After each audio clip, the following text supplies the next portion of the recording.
Here we go for week 2 of the 2025 IHSA football season. We are glad you're with us here on a Friday night, and it has been a fascinating night so far. We are waiting for games to come in. We have some already in. And Steve Soucie, we have a lot to discuss this evening. I'm Matt Rodewald. Thank you for joining us. We have a whole boatload of highlights. We have a whole boatload of reporters that are out and about, and some fascinating scores and some games that have gone some the way that we expected, a couple that really caught us off guard.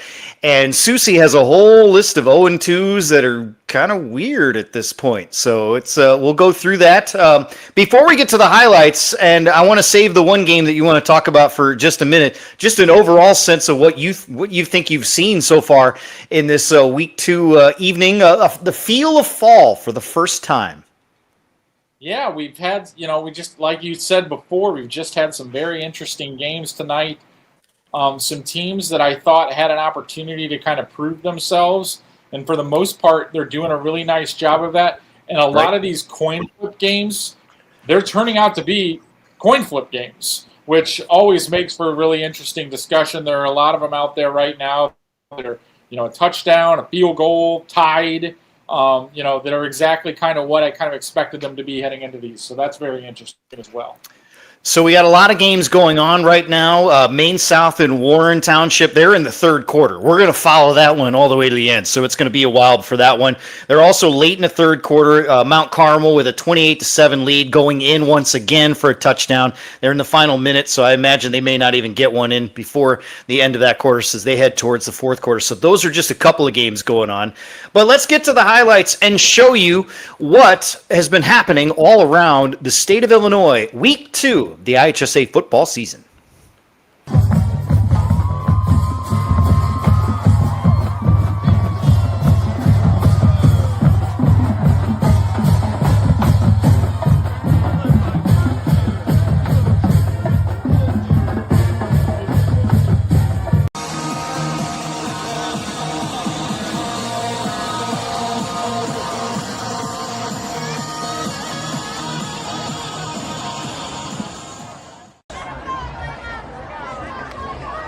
Give it to the deep.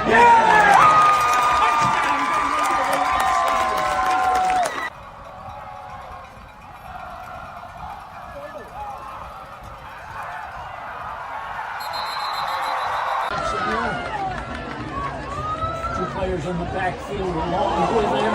They must be snap. Now it's a catch to the 30, 20, 50. Oh my goodness. Touchdown.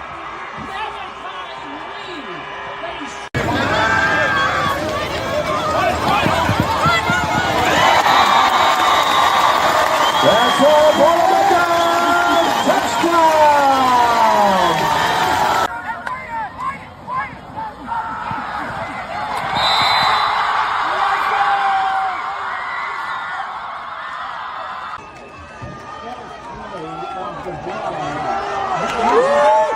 What a run!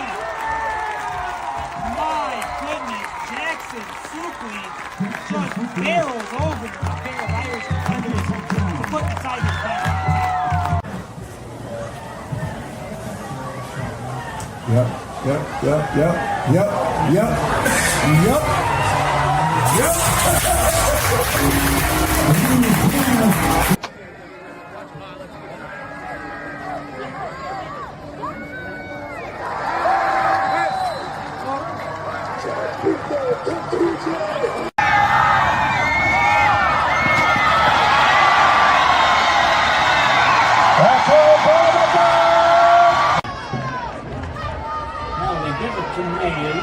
Stubborn snap gets the 10, 5, fighting, touchdown is in.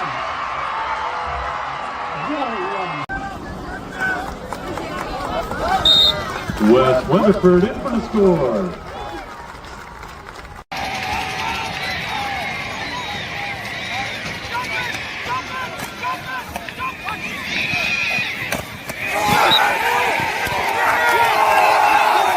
He stopped short.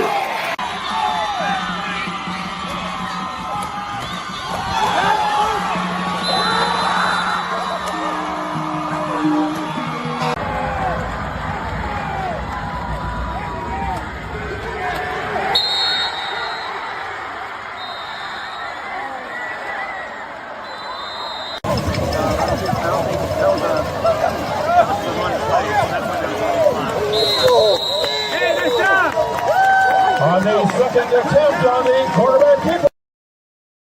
And those are your highlights from tonight so far. And when you look at those, Souce, what jumps out at you in terms of what the highlights mean and what they've indicated so far?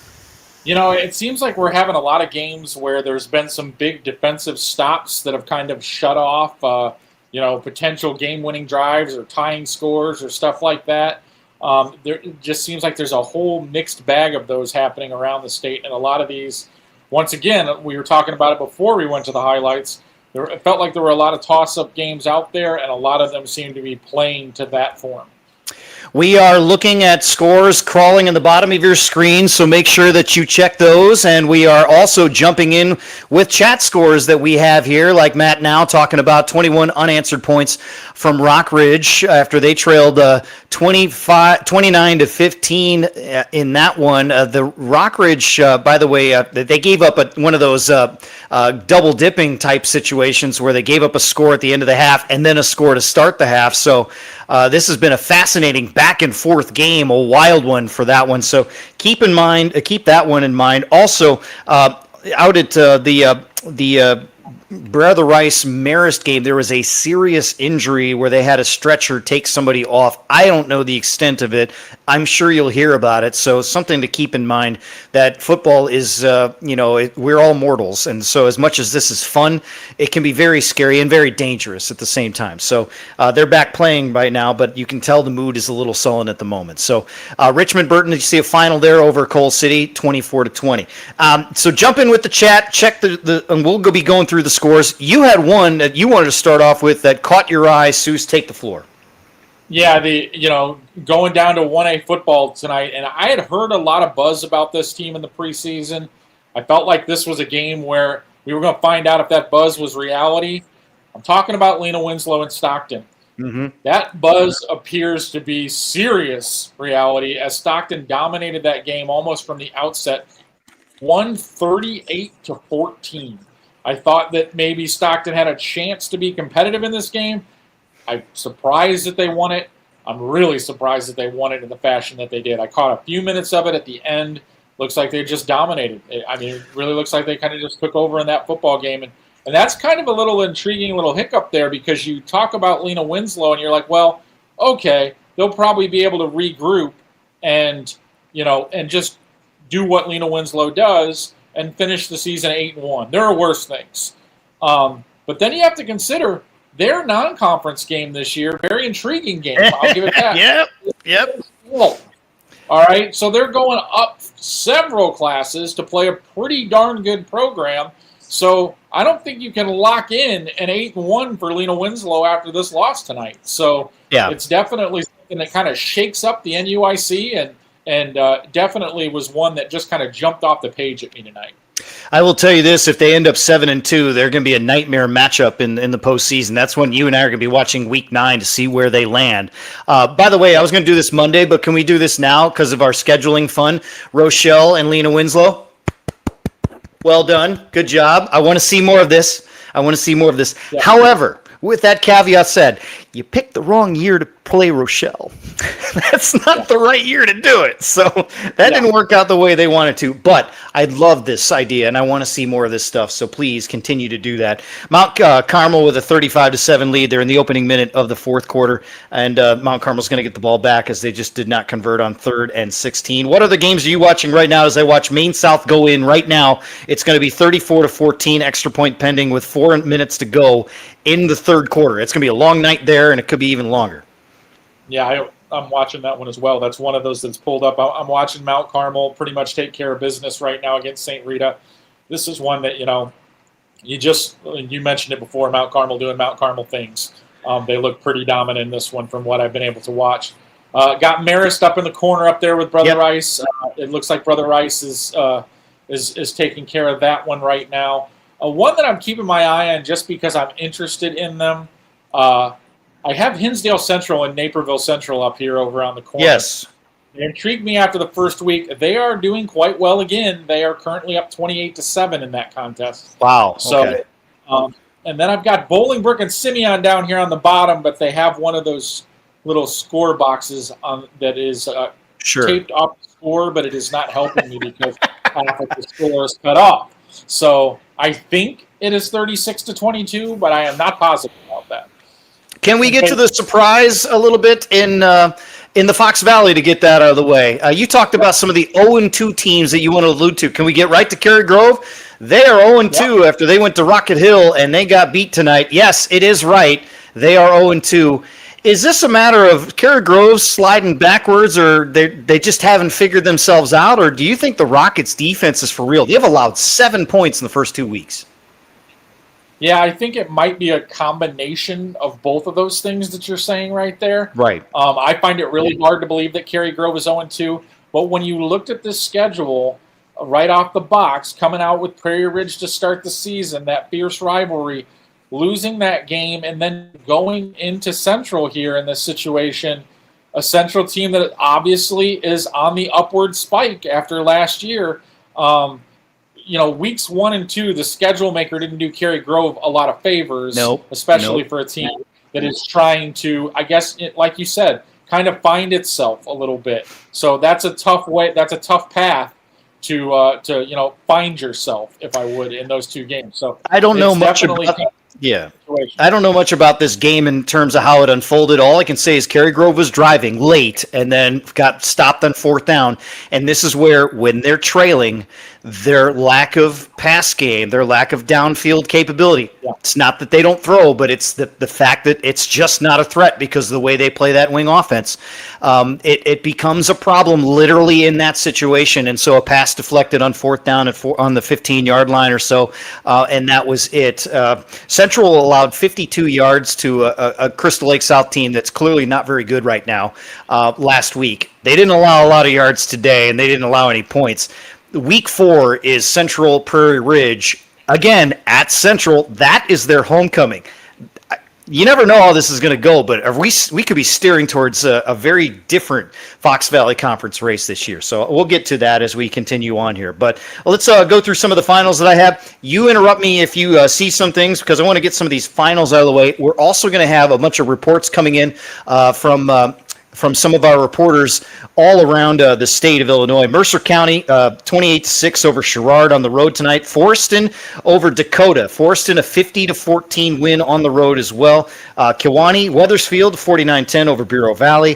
50-8 Hiawatha over Westminster, and that's the 8-man, so we want to make sure that we stay at least an 11-man for now. Oregon, the Hawks over Rockford Lutheran, 40-8. That was running clock for a little bit. Wilmington, 49-6 over Sandwich. Keep in mind, in Sandwich tonight, Souce, you've got the Sandwich Fair going on and Wilmington into town. I don't know what the cooler attraction is. It's the Wilmington Wildcats or the Sandwich Fair or the truck pull race that they have. I don't know.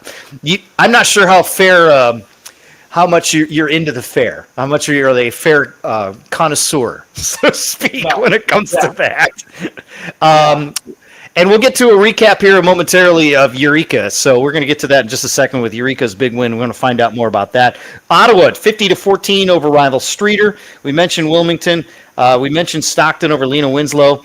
Newman Central Catholic, 35-18 at Mendota tonight. Marengo, 34-21. Marengo avenging a loss last year. Are they 2-0? Did I get that right with Marengo? Yes. Okay, so they're off to a good start this year.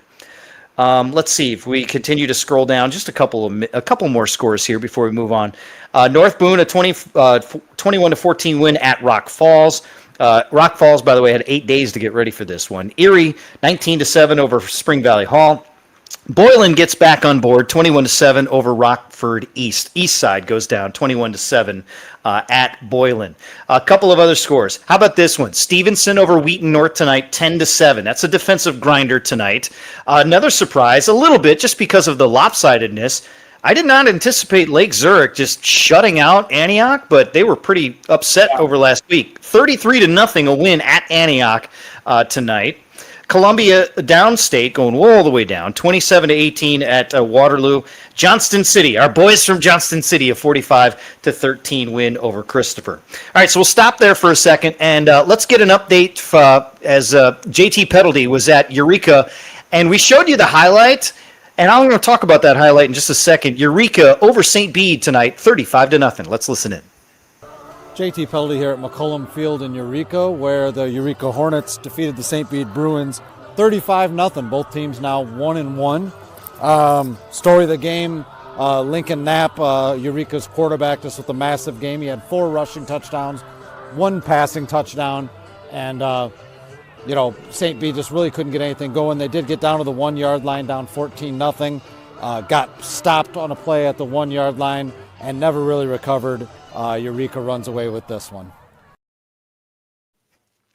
So Eureka runs away with it. That key sequence down 14-0, trying to punch it in. St. Bede could not do that, and that really turned the tide of the game. And I noticed, I tweeted this. You can follow me on Twitter, Matt_Rodewald. That sunset was beautiful as it was happening, and it just looked glorious tonight. I don't know if you've ever... These early season games, you get amazing sunsets in the first half of games across Illinois. Have you ever noticed that? Is that something you ever stop to look around when you're at a game? Well, I find myself split from numerous things, but I do every once in a while. They're so noticeable that you can't not notice it. I mean, especially you're out in some place, maybe a little bit on the outside of congestion and everything. It becomes really noticeable. So yeah, definitely it is something that I see. Couple of other finals, and I'm going to run through a couple of these. Soucie, you let me know what you're seeing. Evergreen Park a winner tonight over Longwood, 42-6. Lincoln Way East, no problem, 41-0 over Kankakee tonight. Surprised by the margin there a little bit in terms of maybe even a shutout. I know Lincoln Way East just did this to Maine South, but I wondered if Kankakee's speed could keep some points on the board a little bit. Well, they got to that 41 midway through the second quarter. Good Lord! It was another completely dominating performance. So, yeah, definitely flexing the muscles pretty early in this one. I know that Jonas Williams had three touchdown passes in the first half, and I don't think he played anymore after that. I wouldn't have made sure that he wouldn't play. And you know what? We can do the game like we did last year, where we had 42-point mark, or was it 49-point with Lincoln Way East every time they would hit it? Well, now we have 40-0, 41-0, which means next week has to be what? 42-0. So there you go. That's transitive property for you. Hey, nobody told me there'd be serious finite math. Eisenhower over Noble Charter Johnson, 56-0. Lincoln Way West, 21. Lockport, 17. We've seen Lockport over the last couple of years snake bit in some close games. This was another one where that kind of got close and just they had a chance to win, but Lincoln Way West coming up with a big win on the road at Lockport. Yeah, and that was one that you were kind of looking at and talking about coin flip games earlier. That was definitely a game where I was looking at it on paper and saying, you know what, I'm not sure exactly what these two teams are. They're both pretty consistently good teams. What are we going to learn here? And I think we learned exactly what I was expecting kind of coming into it. Still got two very good football teams. Lincoln Way West gets out of there with a 2-0 record. Every one of those games for Lockport, they're going to have to get a coin flip game at some point in time. I know we're only in week 2, but there's so many of those games on Lockport's schedule. In order for them to be a playoff team and get back to the postseason this year, those coin flip games keep coming up. We have to get a couple of them, that's for sure. Updating you what's going on in Mount Carmel. St. Rita trying to go in, about 4 minutes to go, but it's 35-7. So this is pretty much academic at this point as the clock continues to run. So it looks like Mount Carmel's going to come away with a win there. Maine South is pulled away now, 35-14. There's still 2 minutes to go in the third quarter, and Maine South has the ball back at their own 10-yard line, so a chance to churn up some yardage. A big pass play, and how about this? They just picked up 40 of them right there, right back to midfield with 90 seconds to go in the third quarter. Maine South is going to put 40 on the board on Warren Township tonight. We have a Yorkville winner tonight over Joliet West. Yorkville's an interesting program. Maybe we can talk a little more on the back end of what you think Yorkville could do as we listen in on Josh Welge's report from Campbell Field. This is Joshua Welge from Friday Night Drive here at Yorkville High School, where the final score, Yorkville 27, Joliet West 13. Yorkville senior quarterback Jack Beetham, he threw for 205 yards and 2 touchdowns. He also ran for a touchdown. He threw a 71-yard touchdown pass to Joel Castillo. He also threw a 6-yard touchdown to TJ Harlan. TJ Harlan also ran in a 12-yard touchdown. The score is actually 7-7 at halftime, but Yorkville scored touchdowns on the first 3 dives of the second half to pull away for the win. For Joliet West, Landon Mars, he threw 2 touchdown passes to Sean Hogan. Yorkville moved to 2-0. They will be hosting Minooka here next week. Joliet West drops to 0-2. However, much improvement from last week's game against Oswego East when they lost 41-0. So big improvement for Joliet West this week. Again, final score: Yorkville 27, Joliet West 13. So 27-13, the final. Yorkville is going to need a lot of help in a tough conference with Oswego, and I think they go to Bolingbrook or have them next week at the very least. So for Yorkville to be a team that's going to compete to at least advanced in the postseason is going to be some tough sledding. But for them to get to 2-0, that's a huge thing for them to get out of the gate with a perfect mark in these first 2 weeks. Yeah, it was really kind of pivotal, like you said. Some tough division games coming up. They do have a couple of crossover games remaining, and typically those are kind of where the teams on the other side of the SPC make a little bit of hay. But getting through these first 2 games at 2-0, absolutely critical, because then it releases some of the pressure on making sure that that they're very, very good in their conference part of the season. So pivotal start for them. I'm not sure how good of teams that they've played so far, but right. We're going to find out pretty quickly.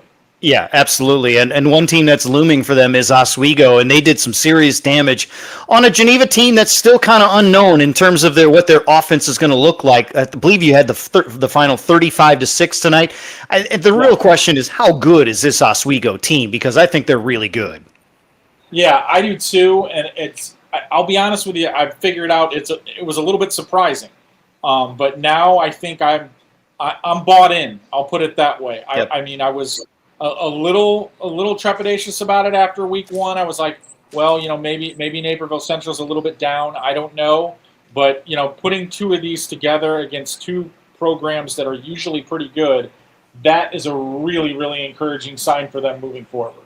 Couple of finals to note. One downstate. Camp Point Central won, but it was a grinder at Greenfield tonight, 24-6. They see a lot of Greenfield in the postseason, so sometimes they see them twice a year. So to get them out of the way, it was kind of nice for them, but to do so, they had to dispatch them a 24-6 final. Dwight, it's week 1 for Dwight and the Trojans. They get a win. They go to Allman and get a win, even though they had the forfeit last week. Is that the Lyle game that did not happen, so to speak? Dwight, yes. So there you go. 32-14, the final there. Aurora Central Catholic is 2-0. They're 26-20 over Christ the King. McHenry, it's been a while since we've seen McHenry roll somebody up like this, but 43-7 over Crystal Lake South. That had to be fun for the Warrior faithful tonight. Minooka had to grind one out over Neuqua Valley, 14-12 up in Naperville. Prairie Ridge, 33-22 over Jacobs. The Golden Eagles dropped to 1-1, and Prairie Ridge 2-0, still highly ranked in 5A. St. Charles North 35-16 over Homewood Flossmoor.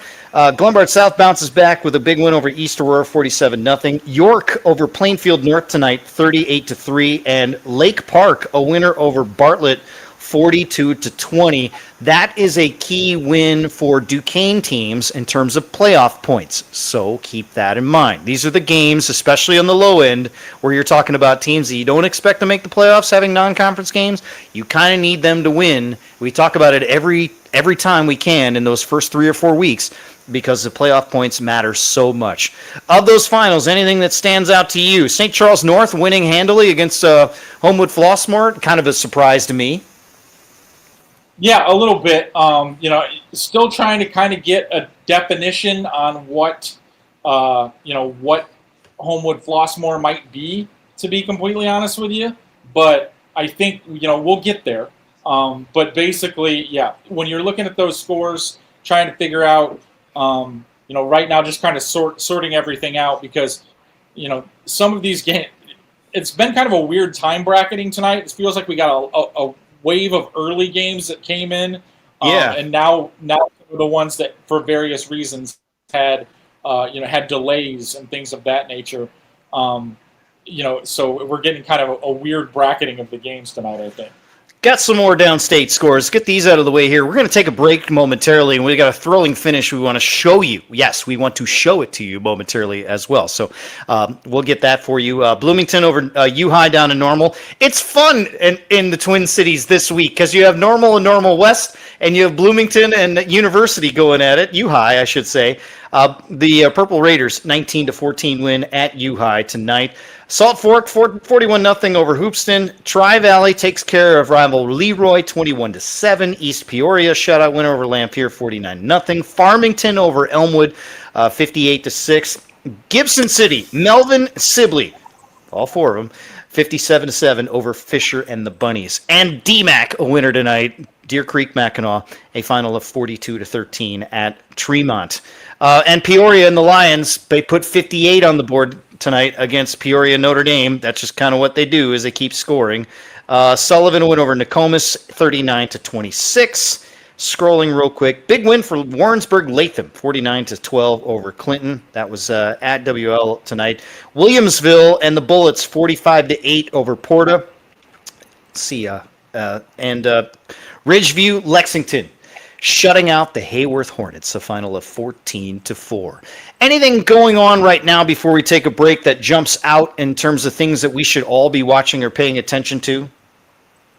Right now, like I said, there's not a lot of like impactful stuff going on. In terms of games that are like dogfight games. So, most of the games that I think I'm really intrigued with have either already gone final or still have a little bit of ways to go here yet. So I don't think there's anything that's in wheelhouse. Have you seen anything out of curiosity on the Lincoln Way Central Providence game? I have not. Well, I will look in the break to see if we can figure that out. In the meantime, Mount Carmel 35-13, final minute or so as they try to run out the clock. Mount Carmel is going to get the win there. Maine South, they just started the fourth quarter now as they flip ends. Measurement as Maine South gets the first down too.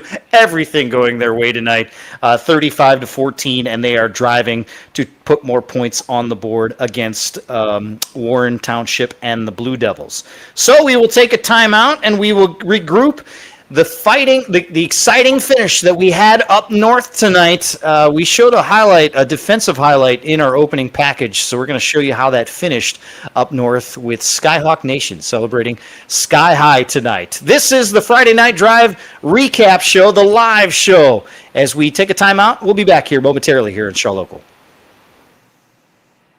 I'm State Representative Steve Reich. Since 2017, I've led the fight to reform our child welfare system and supported educational choice for every kid in Illinois. I've worked to stop the collapse of our public pensions while standing up for businesses that are being crushed by crippling mandates. And I've never forgotten who pays the bill. The work isn't finished, and as I run for re-election, I'm asking for your support. I'm Steve Reich, and I approve this message. SGKR Injury Attorneys tackles the toughest cases. I'm Matt Rundio. When life throws a flag, we go on offense to protect your rights. Don't get sidelined. Score a touchdown with SGKR. Visit us at sgkr.law. At Oliver's, we are proud to serve our community. We serve up great customer service, quality products, ease of shopping, and we serve up delicious barbecued sandwiches at our fundraiser cookouts.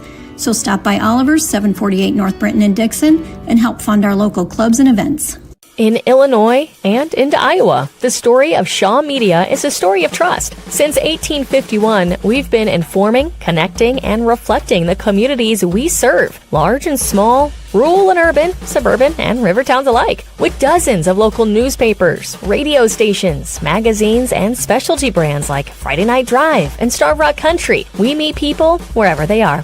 We shine a light on local government. We celebrate Friday night touchdowns. We tell the stories that shape your day, from neighborhood heroes to the Chicago Bears. But what truly sets us apart? It's our people. The award-winning journalists, broadcasters, and storytellers who live here, work here, and care deeply about what matters most to you. We don't just report the news. We're part of the fabric of the places we serve, from the Mississippi to the Illinois, from the Fox all the way to the chain of lakes. Trusted for generations, still earning it every day. Shaw Media, your most trusted local source. And welcome back as we are here for you for our second half hour, continuing on with the Live with Friday Night Drive. I'm Matt Rodewald. He's Steve Soucie, and we're just getting a lot of scores that are coming in now. And I just want to note for the folks in chat, we see those scores. I tell you what, you put them in there, they're great. They're helpful for us. Just because we don't mention it doesn't mean we don't see it. Just want to make sure that you're all aware of it. The scores are super helpful. Here's a good one for you. Springfield High lost tonight against Decatur MacArthur. How about this tight one here? 43-42, a good one there. Down in Central Illinois, you had 34-20 with Shelbyville over Central A&M. About 2 minutes left in that one. We've been watching the Barrington game too, as well as Barrington's pulled away 35-14 now, and Lamar Osterhughes another touchdown for him. So he's having quite the game. You were watching all sorts of things. Let's take a look at some of the excitement that we had at the end of Johnsburg and Addison Trail. The Blazers going in for the game-winning field goal. Let's see how that turned out if Johnsburg could stop him.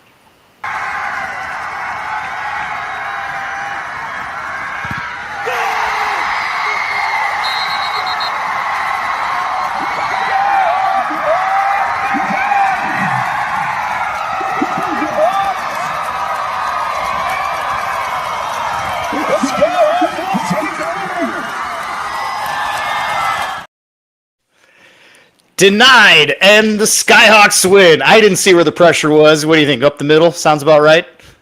Yeah, that's a really nice win for Johnsburg. When you look at it in the grand scheme of things, a 7A program in Addison Trail that's been a persistent playoff team.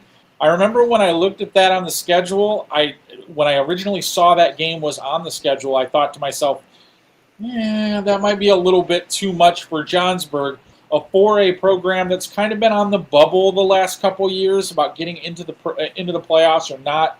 I thought for a non-conference game that might be maybe biting off a little bit more than they can chew. So a nice win for them in terms of setting themselves up if they do find themselves in a situation where they're kind of close to that playoff, getting in, getting out. That's a non-conference win that gets them in the right side of that ledger for the time being, and puts them in much better shape than if I would have thought, projection-wise a week ago at this time. So it's a final Mount Carmel wins, by the way. Go ahead. I'm sorry. Yeah, a really nice win for them. And with that being said, we talk about this, and we did just in our last half hour. You know who's celebrating right now? Marengo. You know who's celebrating right now? Richmond Burton. They needed that blocked kick because they need that point from a playoff points perspective. So remember these things when you get to selections, the pairing show night, and when you see, hey, how did you get a 4 versus a 5? How did you luck into that matchup with, random public league team versus really difficult road game that you wouldn't want to have, to deal with? Those are the things you got to remember that determine how these things work. And so that's a good thing for a team like Richmond Burton. On the flip side, if you're a West Suburban, they're the West Suburban Gold, right? I never remember which division they're in. And so when you think of those teams, you're like, we really needed that point. That's why I even brought up the Lake Park Bartlett game because, teams like Batavia and St. Charles North are going, thank you. We kind of need that right now at this point. We feel like we're going to beat you. Yeah. And you mentioned kind of another layer to why this is an important win for Johnsburg. You mentioned a Marengo team that's 2-0 out of the gate. That's a team that maybe in the past you'd be thinking to yourself, okay, we're probably going to get that one. Well, maybe if you don't, this Addison Trail game gives you cushion that you didn't have before. Yep. So it's a layered discussion. Not only is it helping, teams pick up a playoff point that they need, but for Johnsburg individually, it gives them a little bit more breathing room if a Marengo maybe is a little bit better than they've been the last couple of years. So, it all kind of plays together. That's kind of what I like about this system is that, you get a key win for someone, it has a kind of a cascading effect on almost everybody else on their schedule. Yeah, I love it. I always have, even since I was a kid, understanding how it works. And and the seeding system that's come into play, and also the alternating home games. That's always fun too when it comes to that, or at least how it's rewarded.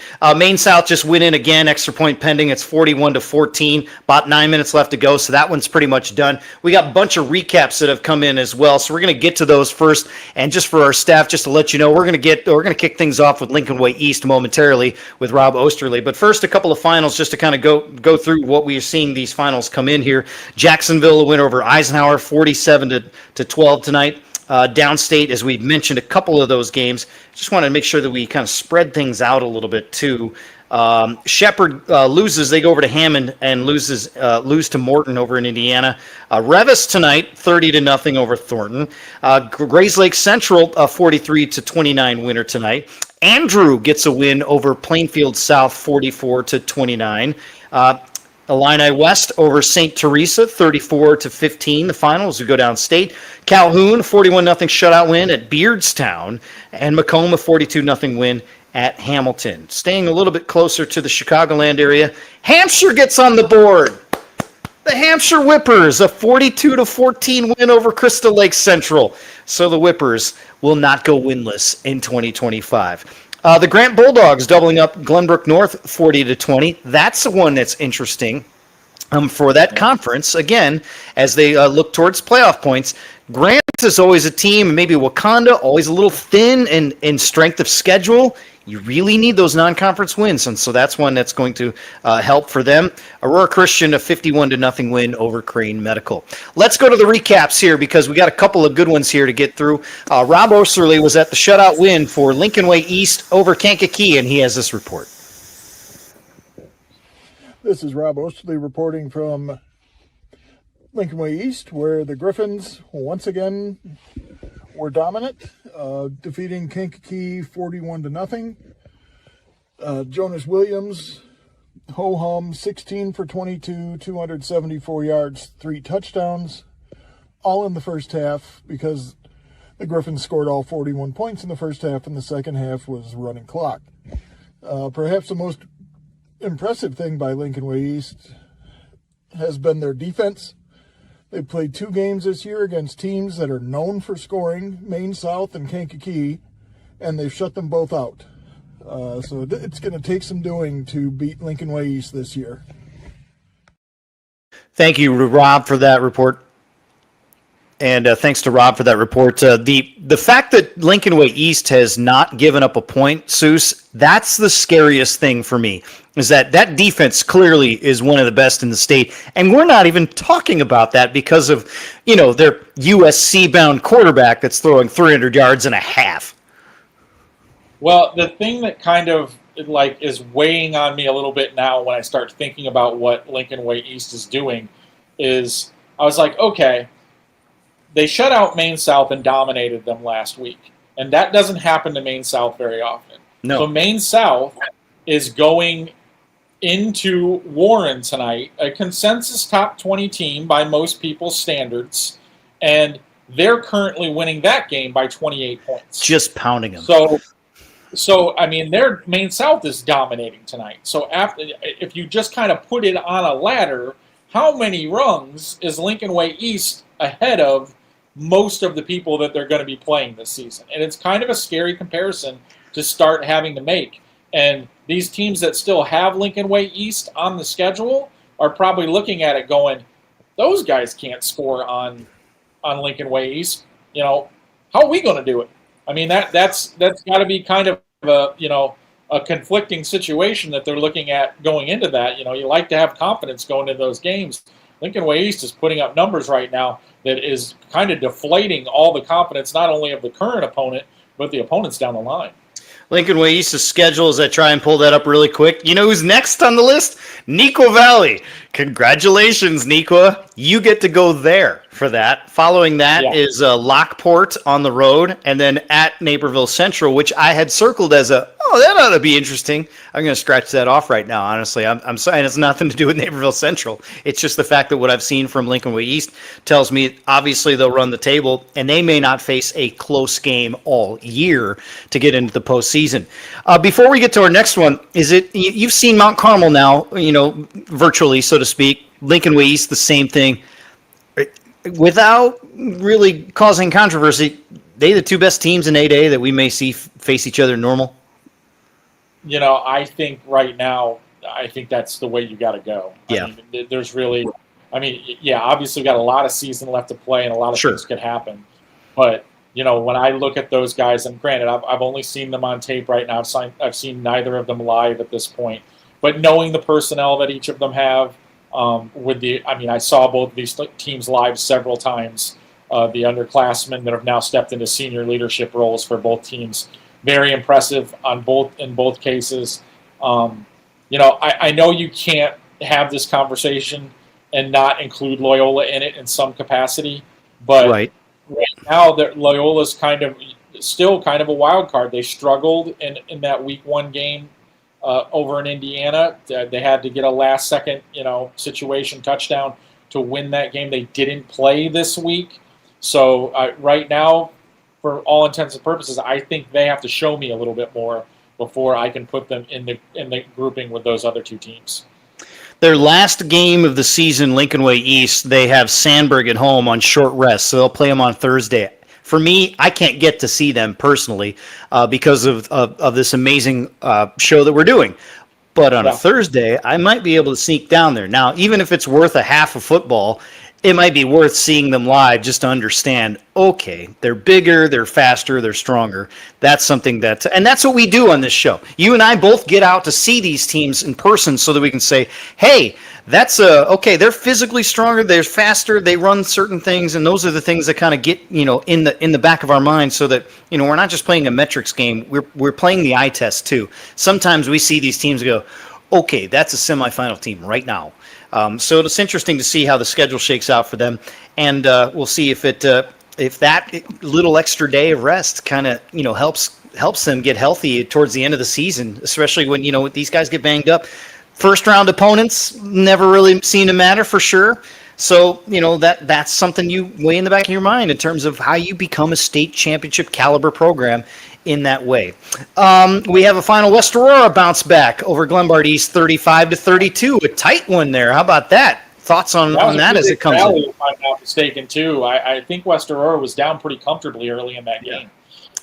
And so for West Aurora getting smoked last week against Hinsdale Central, they really needed that win. So they come alive and get that win against Glenbard East and the Rams. On to the next recap, if we will. Oswego and Geneva. It was a good rivalry for a long time. Carl Oinkes, the former assistant at Geneva, leads Oswego to state championship after state championship and successful season after successful season. Well, there was no rivalry tonight. There was one team that was really good and the other that was not. Joel Bennett has the recap for us from Oswego. All right, I'm here in Oswego where the Panthers just came out with a big 35-6 victory over Geneva. And man, Oswego just had the jump from the start. Second play of the game, Mariano Velasco had a 25-yard pick six to give the Panthers the lead, and they just never let up afterwards. Drew Kleinhans, quarterback, finished the game with 161 passing yards and 3 touchdowns. 2 of those went to Teddy Manicus, who finished the game with 52 reception yards. The other one went to Ryan Wynn on a 41-yard touchdown pass. On top of that, the Panthers finished with 3 interceptions in the game. Obviously Velasco, and then you had Evan Pillip and Jake Walsh with interceptions. On the other side, the Vikings just couldn't get anything going in this game. Their only score was a 9-yard touchdown run from quarterback Ben Peterson. Both of these teams are going to be starting conference play next week. The Panthers are going to be facing off against Bolingbrook in Southwest Prairie play, and Geneva will be facing off against St. Charles North to start off DK. My Vikings are going to have a tough time these next few weeks because offensively they look lost a little bit in terms of where, who's going to take over under center. They have some individual talent, but they haven't been able to figure out where to put them. Defensively is going to have to be their calling card, but right now I don't see it. And, with Oswego, wow. Turnover after turnover after turnover. You get a pick six, that's like lightning in a bottle to start the game.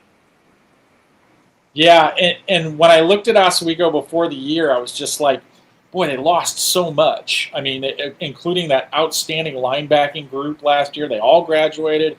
Like, how good is this team going to be on defense again?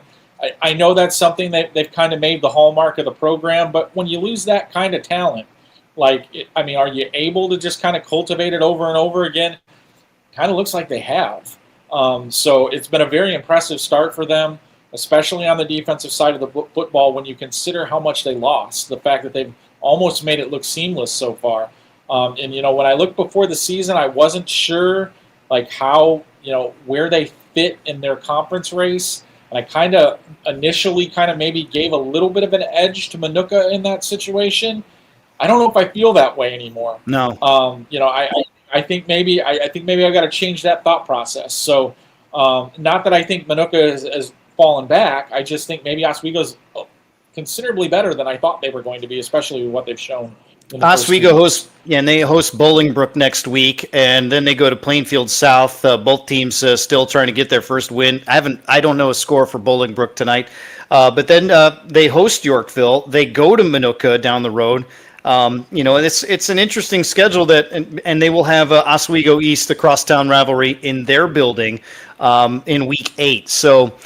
For Oswego, I have a hard time not seeing 9-0 right now based on what we've seen from them in the first 2 weeks. Also, just from a personal note, I've never seen a Geneva team play well in that building, ever. Even in the old Little 7 conference days, it was never good.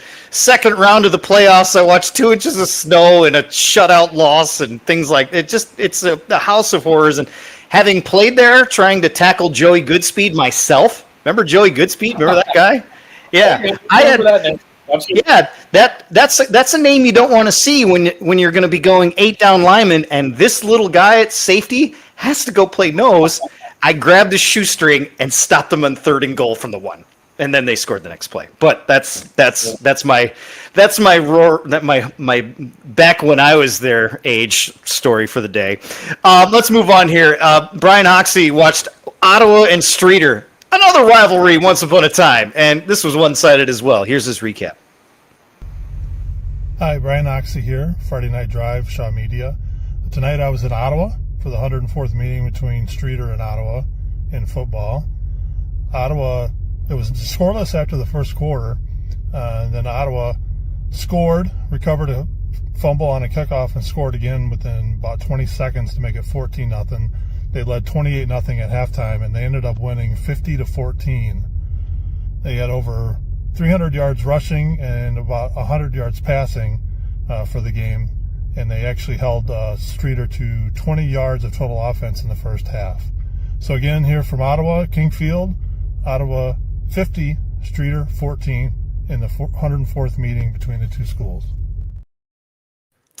104 meetings between those two schools. I was in both towns a couple of months back because I rep basketball, and so I'll drive through one to get to the other, and I always amused at just how close they are. Literally one cornfield away, one big cornfield away, but that's really it. But Ottawa, what do you make of the Pirates? I mean, I know it's a really good league in terms of Sycamore and Rochelle and Caneland, the teams that you expect to compete. Oh, yeah, don't forget about Morris. But Ottawa's just kind of there, always been kind of lingering, and wonder if they're ever going to put together. This is just a nice thing. I know it's a different level of competition, but nice for them to get 50 on the board and come away with a win here. I mean, 2-0 out of the box. I mean, yeah. You have to look at them and think, well, maybe they can start bridging the gap, between themselves and the rest of that conference, because, I mean, it is a 6-team conference.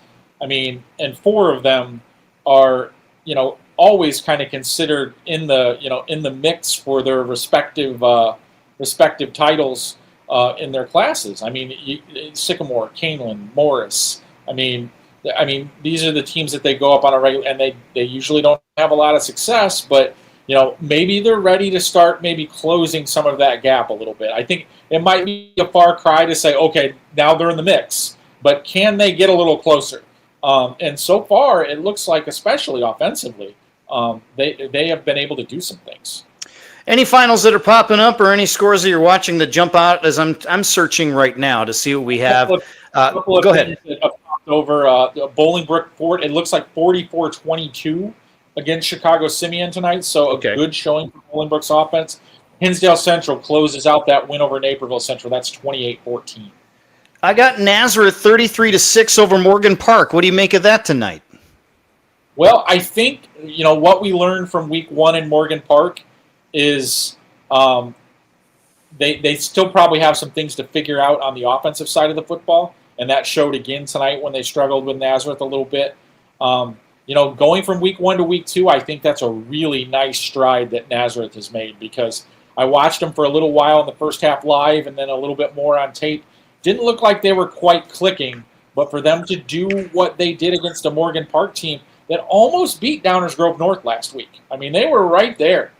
So that's a nice stride for Nazareth right there.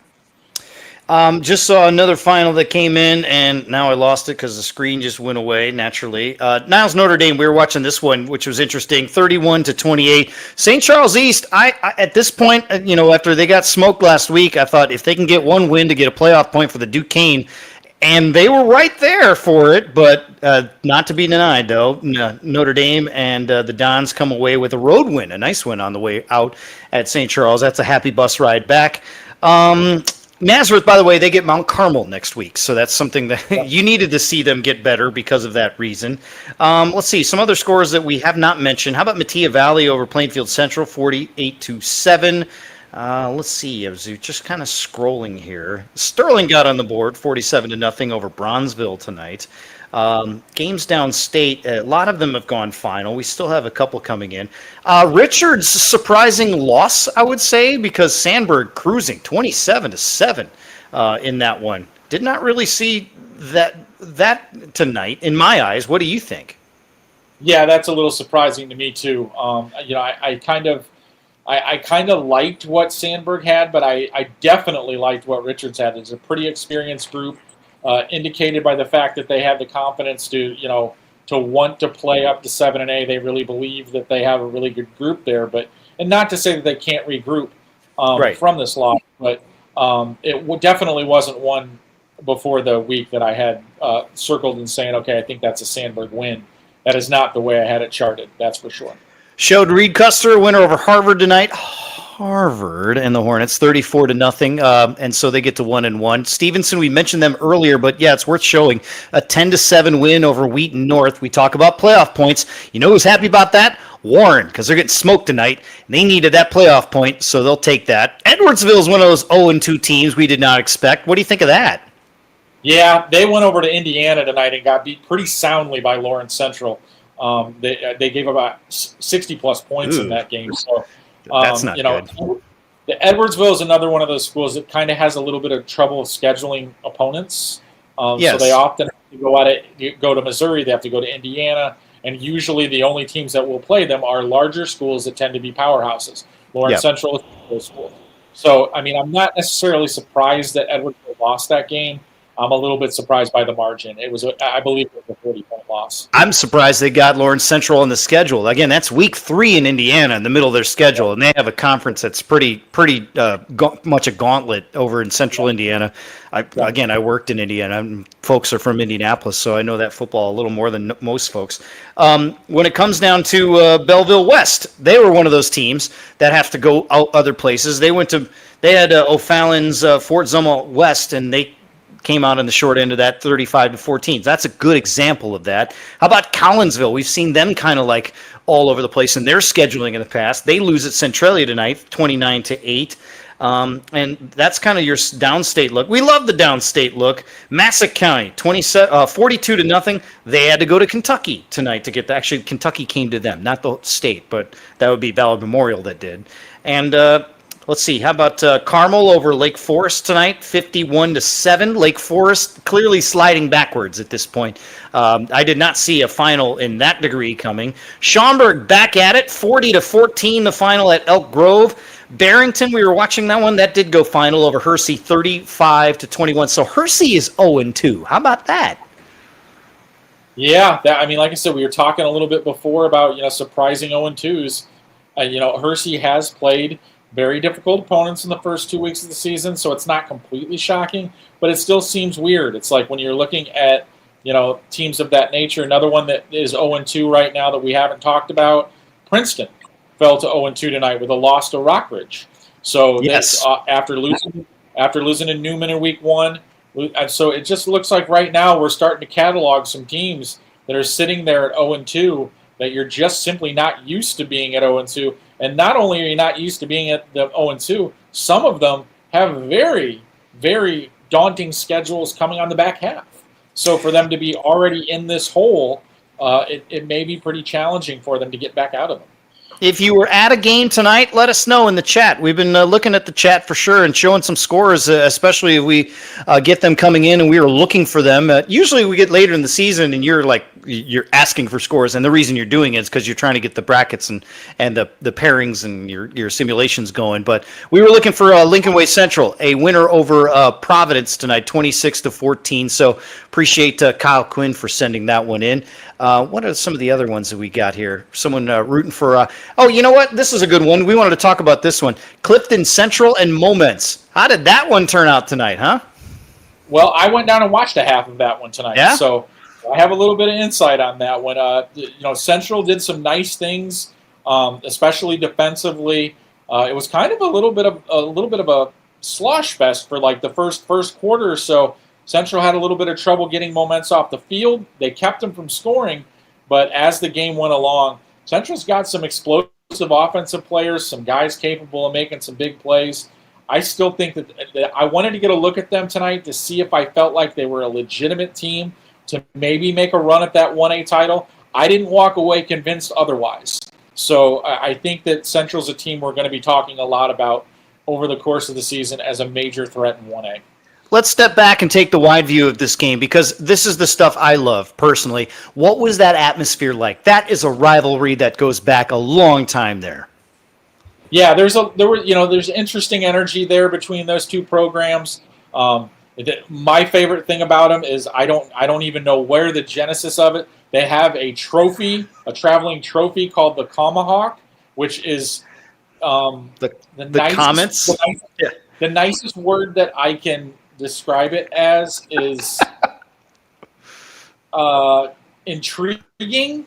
It's definitely a homemade trophy. It's a homemade trophy.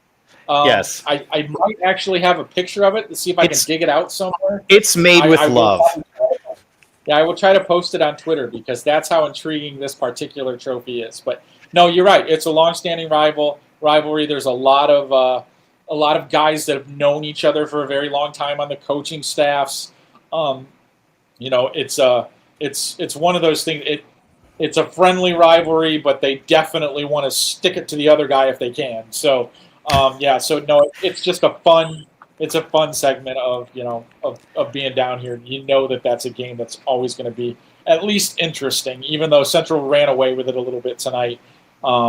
You saw the components at times that if Moments can piece some things together, particularly on the line, they might be able to make a little bit of a second half run and be interesting. They have a very talented quarterback in Eric Castillo that can make a lot of plays. He just needs some help right now, and he's not getting a lot of it. So, and some of that needs to be credited to the Central defense. They were they spent the entire night in Moments' backfield.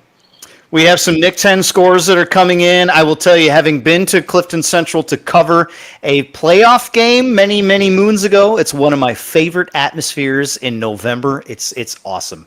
I love the Fighting I-57s. Yep. We will continue with the show when we come back. We have some scores coming in from the Rockford area, the state line, so we want to get to that. We have a recap from Alex Kentucky, who was at McHenry and Crystal Lake South tonight. And I have a question for you. I want you to answer on the other side. Is Nutrier good? I want to hold on to that. Let's get to it when we come back. This is live with Friday Night Drive here on Shaw Local. Stay with us. I'm State Representative Steve Reich. Since 2017, I've led the fight to reform our child welfare system and supported educational choice for every kid in Illinois. I've worked to stop the collapse of our public pensions while standing up for businesses that are being crushed by crippling mandates. And I've never forgotten who pays the bill. The work isn't finished, and as I run for re-election, I'm asking for your support. I'm Steve Reich, and I approve this message. SGKR Injury Attorneys tackles the toughest cases. I'm Matt Rundio. When life throws a flag, we go on offense to protect your rights. Don't get sidelined. Score a touchdown with SGKR. Visit us at sgkr.law. At Oliver's, we are proud to serve our community. We serve up great customer service, quality products, ease of shopping, and we serve up delicious barbecued sandwiches at our fundraiser cookouts. So stop by Oliver's, 748 North Britton and Dixon, and help fund our local clubs and events. In Illinois and into Iowa, the story of Shaw Media is a story of trust. Since 1851, we've been informing, connecting, and reflecting the communities we serve, large and small, rural and urban, suburban, and river towns alike. With dozens of local newspapers, radio stations, magazines, and specialty brands like Friday Night Drive and Starve Rock Country, we meet people wherever they are. We shine a light on local government. We celebrate Friday night touchdowns. We tell the stories that shape your day, from neighborhood heroes to the Chicago Bears. But what truly sets us apart? It's our people. The award-winning journalists, broadcasters, and storytellers who live here, work here, and care deeply about what matters most to you. We don't just report the news. We're part of the fabric of the places we serve, from the Mississippi to the Illinois, from the Fox all the way to the chain of lakes. Trusted for generations, still earning it every day. Shaw Media, your most trusted local source. All right, we are back for our last half an hour together, and we want to thank you for being with us throughout the evening hours. Matt Rodewald, Steve Soucie, we're breaking down week 2. Most of the finals are in. Is there one still going? Oh, they did finally finish up. Maine South and Warren Township. They just wrapped up, maybe 5-10 minutes ago? What was the final of that? It was 42-14. I lost. I stopped watching. So, yeah, I think it was 42-14. 42-14, that's the final, which means everything should be done. If it's not, then let us know. We want to know that. Want to put up a couple of comments. Big Bass, first off, before we're talking about GCMS. Yes, I misspoke. I just want to make this very clear. It is only 3 towns. You should have corrected me. It's okay. And you know what? You know why Seuss didn't correct me?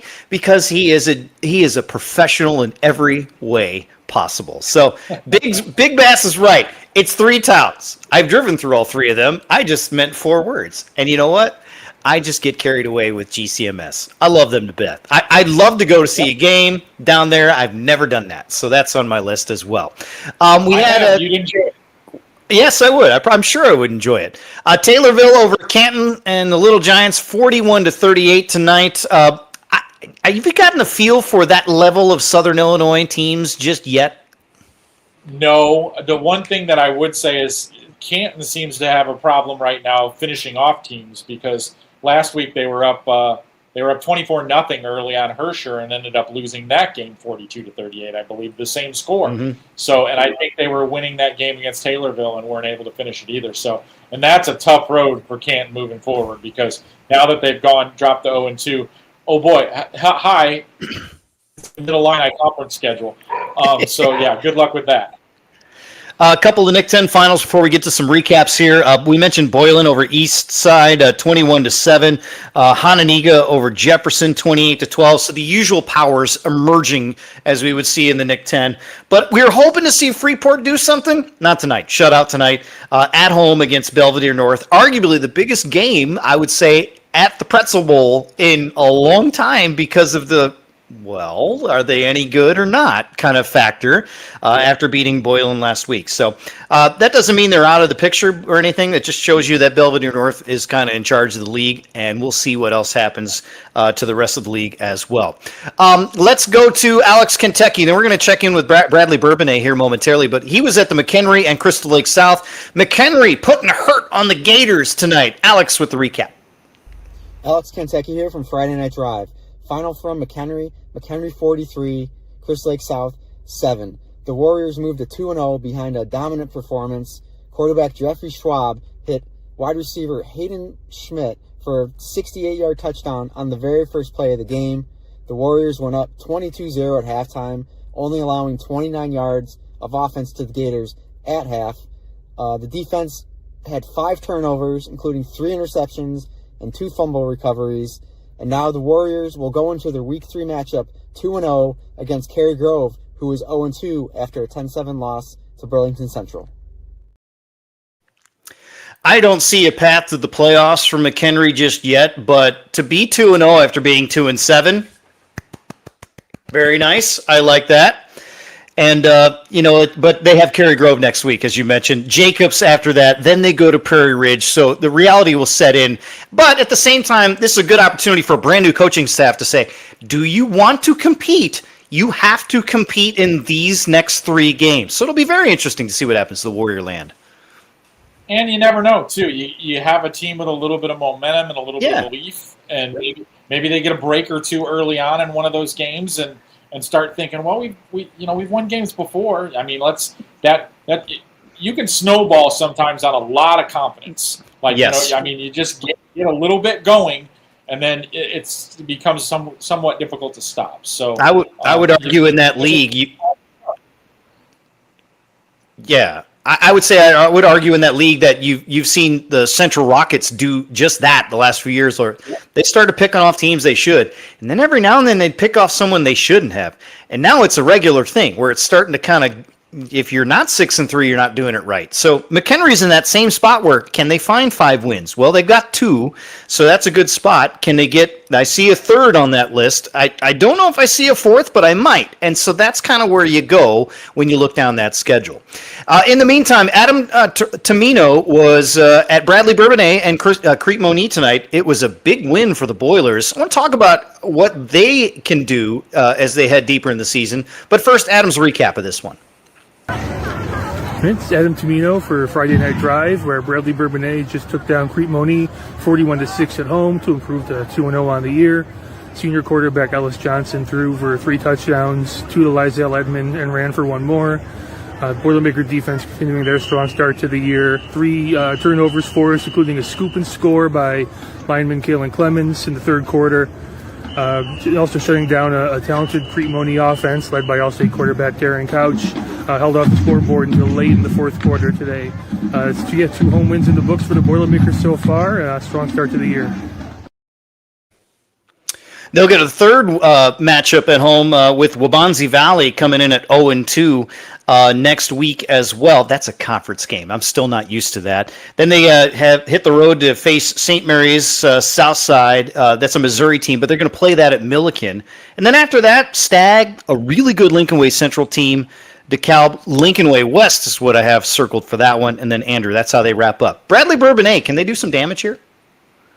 Yeah, when I was looking at this team before the season started and everything that I heard about them, I knew that they'd be really good on offense. They have quite a few weapons to choose from. Granted, a new quarterback under center, but so far he seems to be doing really, really well. But defensively, they've been much better than I expected them to be at this point. So, when you look at that just kind of on paper, I was actually kind of banging the drum for them to maybe push for a little bit more in these non-conference games if they could, just because I thought it would be good for them, because I think that the way that they realign the Southwest Valley, I actually think Bradley's conference schedule is a little bit more manageable than it's been in years past. Yeah. So I thought that maybe they could push themselves a little bit in the non-conference schedule. So I do think that this is a team that probably is earmarked in my mind right now. Worst case scenario, I think they're probably a 6-3, 7-2 team. That's worst case scenario.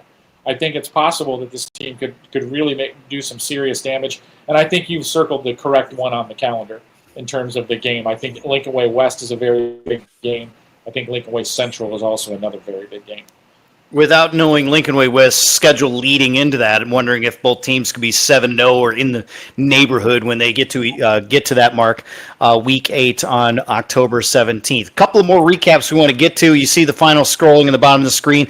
If we don't have a final that you don't see, let us know, and we'll make sure that we add to it. And we appreciate everybody chatting with us as well. Let's go to St. Rita and Mount Carmel. For that, you see Hinsdale Central. We mentioned that, and we'll get to that just momentarily. We'll talk about the depth of that. We're going to talk a lot more about Hinsdale Central, I imagine, on Monday when we recap the weekend as well. But Russ Hodges had St. Rita and Mount Carmel. We know Mount Carmel is good. How good are they? And would St. Rita be able to hang with them? Not this time. More from Russ. Hey everybody, Russ Hodges with Shaw Media Friday Night Drive, recapping this evening's Chicago Catholic League game between Mount Carmel and St. Rita. Arguably the biggest game in the state tonight. Mount Carmel, number 1 in 8A, going up against St. Rita, number 3 in 7A. Final score tonight, the Caravan moving to 2-0, picking up a big win over the Mustangs, 35-14. Mount Carmel's offense started fast. The skill talent showed out tonight. Emmett Dowling, senior quarterback, 272 passing yards, 4 touchdown passes in this game, also ran for a touchdown early in the fourth quarter. Quentin Burrell, 5-star wide receiver, had 5 catches for 61 yards and a touchdown. Marshawn Thornton, 2 touchdown receptions, and then Jamari Brown, the leading receiver tonight for the Caravan, 118 receiving yards and a touchdown.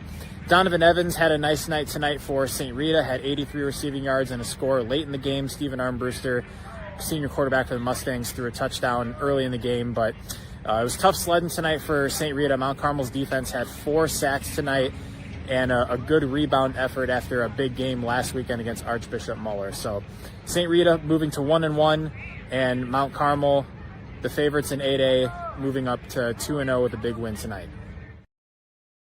Let's start with the St. Rita angle because I've seen them a couple times the last few years. Stephen Armbruster, I like him, but you got to be able to protect him. And it's clear St. Rita had a really hard time with a very good D-line of Mount Carmel tonight. And if you don't protect him, it doesn't matter how good your quarterback is. Yeah, I mean, and that was one of the things when you kind of look at that game on paper, that was going to be the biggest challenge for them. Obviously, they weren't able to do that. But I think that's going to be a problem that a lot of people have. Everyone's going to have that problem, yeah. Especially, when you talk about up front, that front 7, I think there's 4 kids there that have already signed Power 4, Power 5 offers. So, I mean, it's just, and then, the sophomore, they call him the bone crusher. I mean, I understand. It's terrifying. I mean, it's frightening. I mean, I saw a video clip of him where he's so big that they couldn't even get his head in the frame, but that's what we're talking about. So, I mean, it's nuts. It's just an extraordinarily talented team. It's going to take a Herculean effort for whoever ends up getting them to beat them. That's how good this team is. Yeah. St. Rita, I thought, was a pretty substantial underdog in this one, despite the fact that they're a consensus top 15 team. That's the gap that we're talking about right now. So. It's going to be a huge challenge for anyone to, especially, keep that Mount Carmel front 7 from causing havoc. It's going to take a really good offensive line to kind of keep them in check. The other aspect that's fascinating to me is that ever since they built that new building out there at Mount Carmel for them to play on their own campus, you just don't go in there and win. I think that's the other aspect of it, is that people don't really. I can't remember the last time they lost at home. They did. They lost last year to that school from New Jersey, actually. So let's talk about a team from Illinois, or at least. But you're right. I mean, I think the point remains in the sense of there's that feeling of when you go there, it's going to be different than any. You're not going to Gately anymore. You're going there. Yeah. It's definitely a different environment. It's definitely one where if you don't bring your A game in that facility, right, things are not going to go well for you. And that's one team and so far, this team's been exactly what I expected them to be to this point. One team that definitely doesn't want to go back there is Batavia ever again. I think they scored more touchdowns on them because they've struggled in that building in the postseason. They've gotten all sorts of everyone. You get a postseason matchup in November in that building, it is so hard to beat the Caravan there. I had one final that crossed before we move on here. Downers Grove. We haven't talked about anything that's going on in Downers Grove. Downers Grove North's pretty good, and they made sure to let their rivals know about it tonight. Yeah, they really took them to task there. I mean, I think it was 55-13 in that one. Definitely a situation where I had heard that Owen Lanzu had left that game early. I think it might have been because the score was pretty wide. Mm-hmm. Maybe not necessarily. I don't know that for sure. I'm speculating at this point in time. But we'll check it out just to see. Yep. Yeah, definitely kind of a runaway win for Downers Grove North tonight, and one that after last week's scare has to kind of boost the confidence a little bit. Yes, we can dominate. Like we should be able to do that. So a lot of challenging games coming up on their schedule. We've talked about the West Suburban Silver a lot. So for them to get that crossover game, win it easily, set themselves up at 2-0 as they head into that, that's a big deal. Also, it proves once again, good for you, Morgan Park. Scheduling. Scheduling is one. You got Downers Grove North and Nazareth. I know you're 0-2. I don't care. That proves to me that you're willing to play anybody, and for as far as I'm concerned, without seeing their schedule, that's a 7-2 football team. It's going to be dangerous in November. At least a quarterfinal team if you're not careful. So that's just another little nod to the public league. So there you go. Let's check in with Mason Schweizer, who I want to talk about this atmosphere at Herscher tonight and Tigerland. Bishop Mack coming in, putting 45 on the board. This is a fun back and forth for a while. Mason with the recap. Mason Schweitzer here from Seabox Stadium at Herscher High School, where Bishop McNamara has just improved to 2-0 with a 45-28 win over Herscher. This one was close all the way through until the end. 5 lead changes in the second half, but then the Irish pulled away. 3 straight touchdowns to end things. They almost scored a fourth, got to the 1-yard line in the final seconds. Julius May, 4 touchdowns for the Irish. He's got 7 on the season. Michael Lee ran a touchdown. Carter Krutzinger ran a touchdown. Malachi Lee ran a touchdown. Irish got a lot of offensive firepower. Herscher, great game from Jackson Roberts. He returned a kick for a touchdown. He caught a touchdown. Really good game from Alec Draper, who scored. Tanner Jones found the end zone, as did Jackson Soucie. And that's pretty much the story here from Herscher.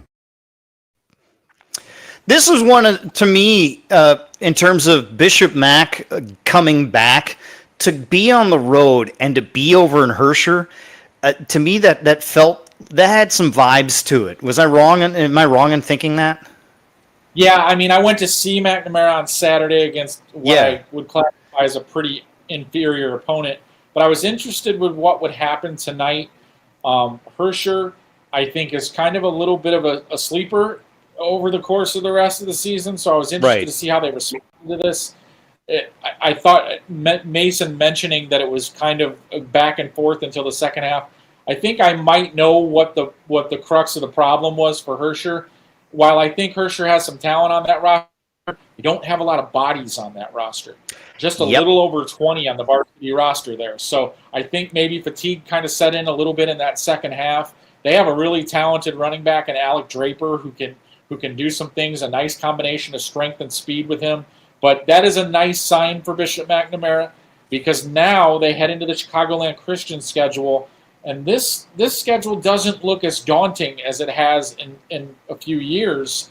I think, for the most part, I think you got to look at Bishop McNamara as a potential team that might be able to win this conference. I mean, that's really what you have to look at. I mean, the teams that have dominated it over the past few years, Wheaton Academy lost a ton to graduation. Chicago Christian lost even more. They won tonight. What's that? They won tonight. Yeah, I mean, Hope Academy, they're kind of a wild card. No idea.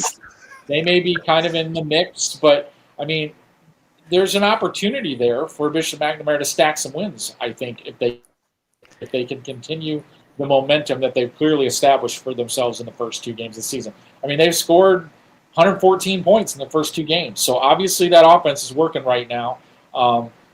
It's yet to be seen how strong those opponents are that they've actually scored those against, but you can't really argue with the results so far.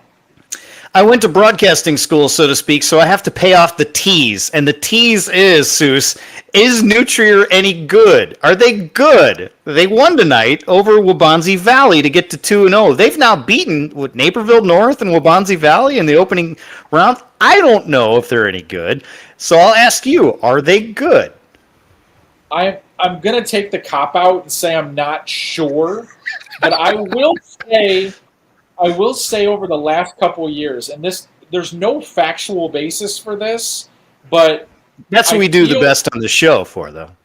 I feel like they've been a little snake bit over the last couple of years. I feel like this has been a program that has had a lot of, if you look back at their results over the last few years, a lot of really close games. A lot of game where, man, if one thing would have went their way, maybe the result could have been completely flipped. I mean, I actually remember 2 years ago I was at a game up at Barrington where I felt like they had a real chance to win that game, and at the time I think they were 2-5, but they just could not get that break that they wanted. Maybe they're finding those breaks now. Yeah, I'd heard whispers about them in the off season, and I don't hear whispers about them ever. From a football standpoint. And I do the IHSA state soccer final, so by the time November hits, I'm like, how's their soccer team going? I'm more interested in that with them, but football has always been relegated to 6-3, just because everyone's playing every other sport in the fall, and whoever they have left can still muster up 6-3 either way.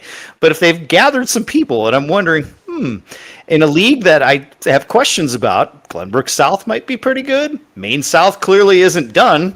And New Trier is kind of there. So I don't know. It's interesting to kind of discuss them to see if they can compete and actually put a football program together, something we really have not seen. That's the missing piece to the New Trier trophy case. That's why I bring that up. It is the one thing they don't have, and they have everything.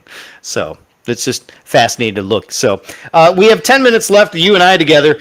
This is my favorite part of the show, when we go around and tell you teams that haven't won in a long time that got wins. Let's do it. I have a couple of finals. But first, a rivalry game before we even get to that. Highland Park over Deerfield tonight, 28-21. What do you make of the 113 rivalry? That's one that every year I'm never sure what's going to happen into it. Yep. So I think that's a pretty important win for Highland Park, just in the sense of last couple of years they've constantly been around that 4-5, 5-4 bubble, and their schedule does not produce a lot of playoff points. So if you can get to 5-4, you're probably going to get in, and that's just the new reality of things. So that could end up being a really, really big win for Highland Park in the grand scheme of things. Staying with the North Suburban theme here, traveling down to Rich Township and getting a 31-26 win. The ZBs of Zion Benton got a win tonight. Yeah, and that's they played a little better over the last couple of years, to be completely honest with you. So that's that's a good sign for them. Just moving forward, there's a few opportunities for them in conference play too. So maybe looking at you, Waukegan. Yeah, maybe there's a few chances right there. So that's in a nutshell. That's what we're going on there right now. I am desperate to see a Mundelein Mustang playoff team. I don't know if we'll have it this year. I'm guessing no, but you never know. But they got to win tonight. They beat Niles West 18-14 in a game that sounds ugly just for the final score. 18-14 is not an attractive final by any means. But the Mustangs get on the board with I believe their first win of the year. Mundelein is one of those teams, and like you said, you're interested in having them get a playoff. For them, it always feels like they're right on the line, right in the middle of that conference. They're trying to get one more rung up, and it seems like almost every year if they could get one more rung up, they'd probably get in. But they haven't been able to do that yet. Right. So they get through the non-conference schedule. They're 1-1. Are they still in the middle of that pack, or can they get one more rung? Because that's what they need. They need one more rung. They can get to the 5-win plateau, because I'm kind of used to them. They rest right in the middle of that conference, and it seems like it happens almost every year. I'm saving my favorite victory of the day for the end of this segment here, but I'm going to move on for a minute just to see what else was happening around here. Glenbard North getting a win over Bennett tonight. Does that do anything for you? It wakes me up a little bit. I'll be completely honest with you. I didn't think they were going to win that, and I think that this once again speaks to the potential depth of the Duquesne. I think if Glenbard North is a little bit better, I'm not saying they're going to storm the castle and win the conference now. No. But I am saying that they're going to give better games than they did last year or the last couple of years. And maybe one of those nights it all falls in place, and they can pick off a team or two. So that's just what you have to look at. Lake Park's 2-0 now. That's another team, Duquesne. So when you start talking about getting into conference play, they're stacking up those non-conference playoff points, so that's nice for everybody in the league. But when you look at the end of the day, if I'm not mistaken, I think collectively they might be 14-2 right now, or something like, or 13-3, I think it is. So that's pretty darn good for a non-conference schedule where most of the teams in the conference aren't exactly playing slouches. Oh, I Wheat don't Warrenville actually. South lost tonight at Lions. Okay. Yeah. Okay. So that makes it 12-4. Still very good. Still All very right? good. So, Yes. So that's just one of those situations. So, but like I said, still think this conference is extremely deep, and I still think it's one of those situations where we're going to be doing the same thing we were doing last year and the year before. Guess what's going on in the Duquesne? We got a wild double overtime. Right. And it could be between it could be between any teams in the conference. It's just like I just feel like that's what we're going to get from that league once again. Speaking of overtime, did we have overtime with Huntley and Dundee Crown tonight? Did we get the final of that? I don't know if we've mentioned that yet. Huntley did win the game. I do know that. I don't know exactly what the final was. It was an overtime final. Come on, Chargers. Man. I'm looking at the score call here. Here's an interesting score that I just noticed for the first time. Moline with a 21-20 I'm looking at it right now. Wow. Yeah, I'm not saying that's stunning to me because Moline's a good program, but it just I guess I just didn't see that happening. So if I'm the other 5A teams, I do not like seeing that because that changes seeding, and it's like, where is Sycamore? I don't want to see them early. Definitely don't want to have to go out there during their Pumpkin Fest and play them in a home game. IC Catholic over a Woodstock North tonight, 40-13.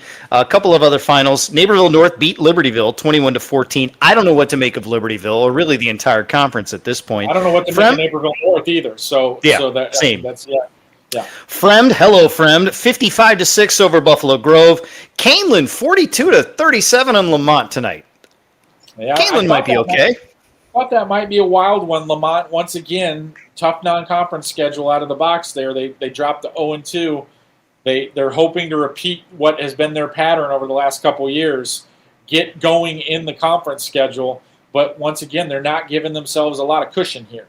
So, I mean, to start 0-2, then you basically have to finish, at worst 5-2 over your remaining 7 just to get to that 5-win plateau. And the conference schools are starting to get a little bit closer to them. So not the way they want to start. Good point with Sycamore winning by 1 last week and running out the clock for 8 minutes, and then they lose by 1 tonight against Moline. Fisher Bunnies lost. Sorry, 12 Troba. Just there's your answer there. The Fisher Bunnies not a winner this evening. Palatine 37-34 over Prospect. Kenwood got on the board 27-7 over St. Viator. And Soucie, my favorite score of the day. You ready for it? Yep.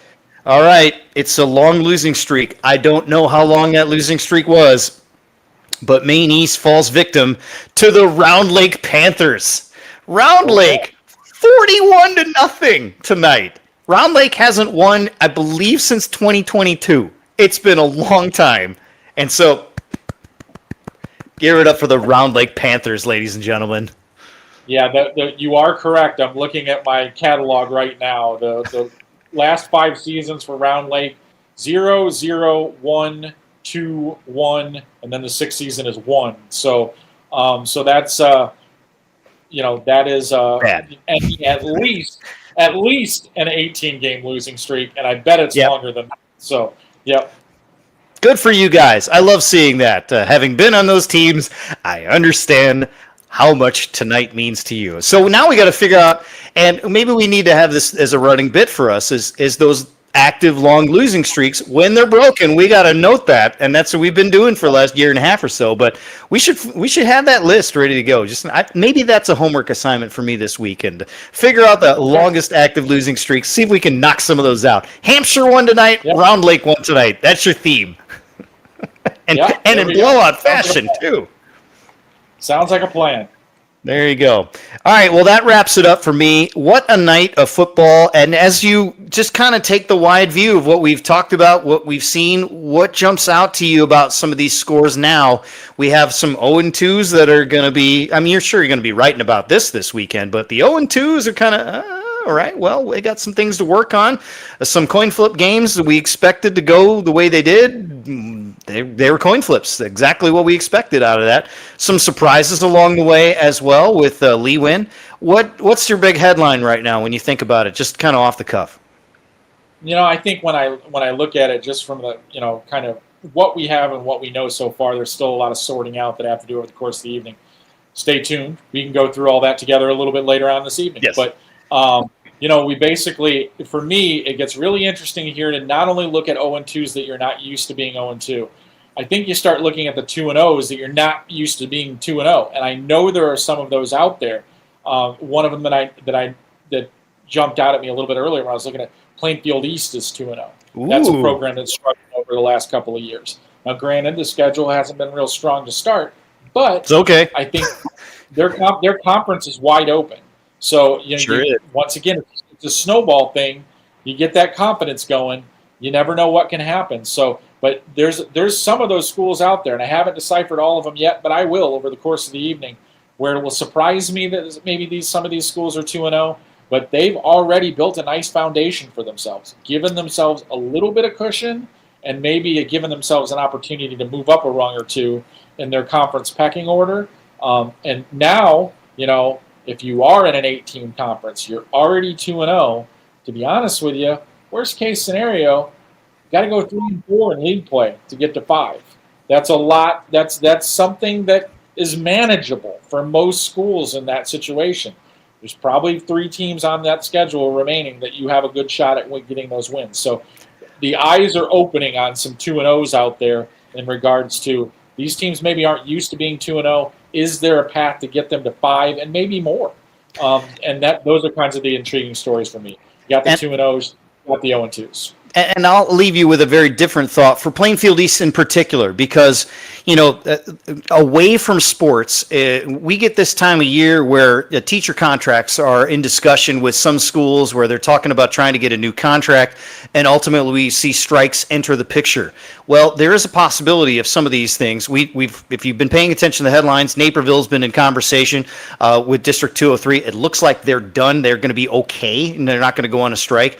But now we've seen Romeoville and Bolingbrook. And so the reason you bring these up is because they go on strike. Those become forfeits. It's a nightmare. But those are things you think of for a team like Plainfield East, who has a Romeoville on their schedule. Just a thought to think of, just for things, as we go around this state, as we get into those labor conversations, that's what's impacted by some of those things. So that's just something. Well, I'm thinking about Romeoville in the constructs of that conversation, because I don't know what Romeoville did tonight. Yeah, I don't even know what Romeoville did tonight, but Romeoville is a team that has been on that playoff bubble, and if they maybe get something going in their conference schedule, but what if they don't even have that opportunity? That would be really unfortunate for them. That really would, and that's something you don't want to see. And everybody's impacted when those things happen because it takes games away from the kids. That's the biggest thing. So we'll leave you on that happy note and move on from there. But just wanted to bring that up. Hey, it's been fun this week. You and I will do it again on Monday at 9 o'clock as we recap the whole weekend. And keep an eye on those interesting Saturday games. And then we will do it in the middle of the Bears game. Are we really doing that in the middle of the Bears game? Apparently we are. All right, we'll have one eye on that and one eye on us. We'll have a good conversation. It'll be fun. We'll see you. You enjoy the rest of your night, guys.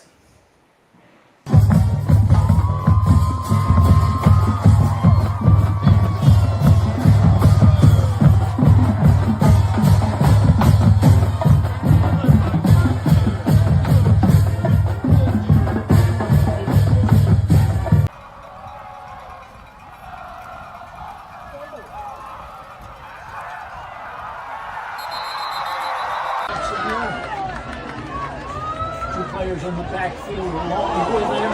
They must be on snap. Now it's a hit to the 30, 20, 50. Oh my goodness! Touchdown! Malachi Lee.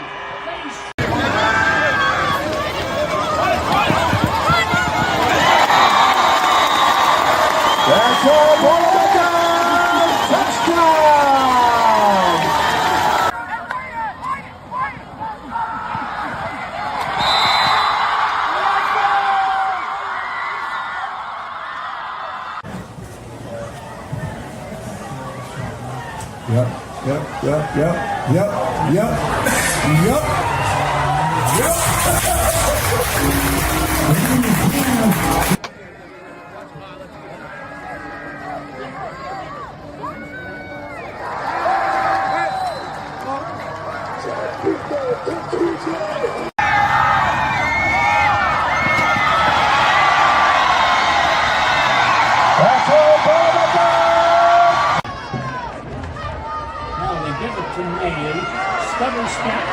10, 5, fighting, touchdown, it's in.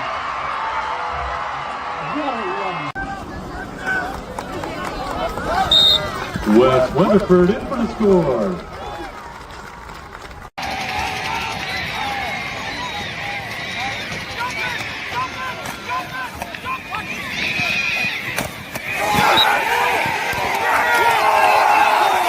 He stopped short.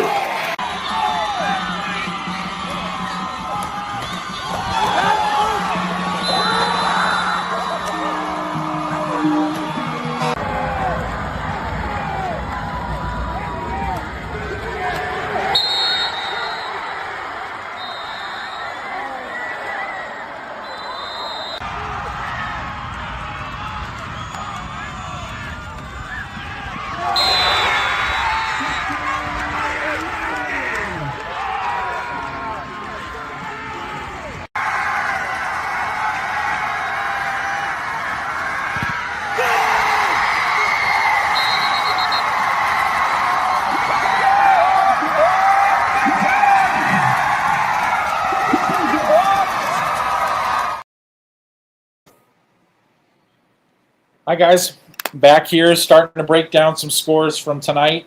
A little behind tonight, wasn't able to get a lot going during the show. Had a little bit of a computer hijinks going on, but hopefully we'll be able to break it down and get some stuff done here tonight. So right now, like I said, those of you unfamiliar, I'm going to go conference by conference here and kind of break down the results. As I find them. Sometimes I'll ask for help with scores that I'm looking for. I've already got one that I'm trying to find, actually two, Charleston and Paris and Rantoul and Mattoon. I apologize if you've posted them in the chat already. I'm a little behind on the chat too, so if anyone has those two finals, I would appreciate help. Once again, Charleston and Paris, Rantoul and Mattoon. So those are the first two that I'm missing. I'm going to start my list here so I remember which ones I'm missing. So yeah, so interesting game, a bunch of games tonight. A lot of interesting results. I'm still trying to sort through all of them, but as it stands, I feel like there's some surprise teams out there emerging for us. Thank you, Weather. 48-14 Charleston. So I no longer need that one. Got a score on Mattoon there. Rantoul, you got a dash.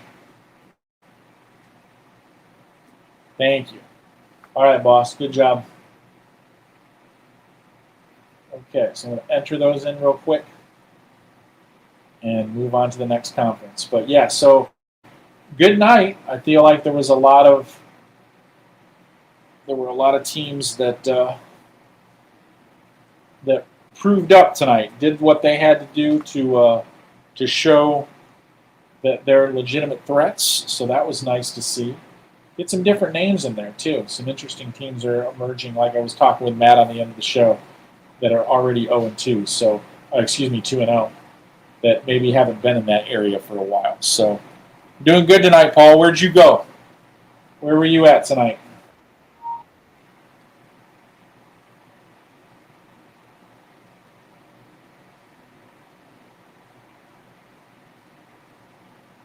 Yeah, Andrew Talbert is a very, very talented young man. Makes his decisions quick, too. Doesn't mess around. That's the one thing that I remember from the couple times I've seen him live. Makes a quick decision and just goes with it. Rarely is the wrong one either. Good player. Okay. Good crowd tonight, Paul? I listened to most of it on the radio.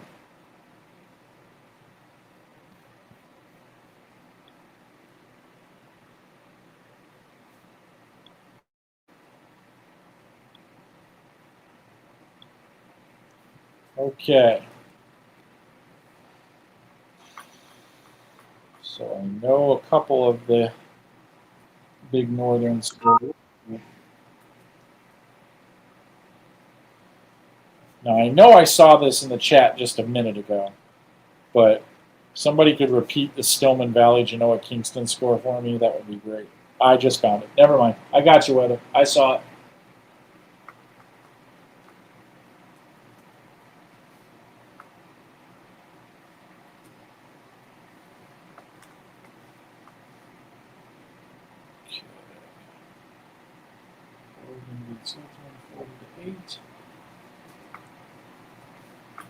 Okay. North Boone Rock Falls.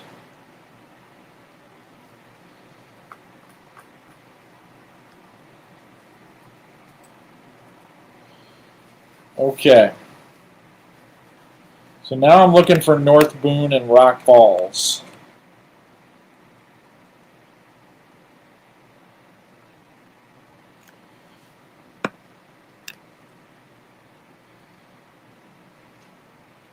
I think Marengo could be pretty solid. That's a good win over Piatone tonight. I think that's a pretty good Piatone team. So that was very, I don't want to say convincing, but I'm kind of buying in a little bit more than I was before. So good win for them.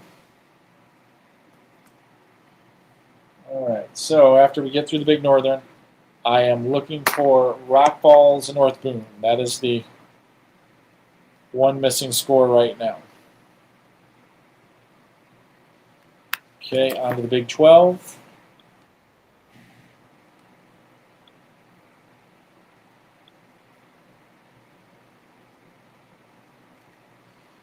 Community 35-22 over West. Doesn't surprise me that much.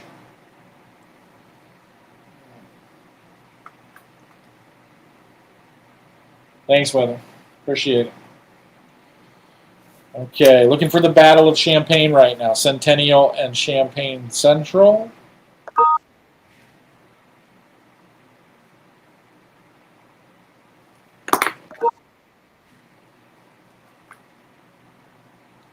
Oh, my email's going bananas right now.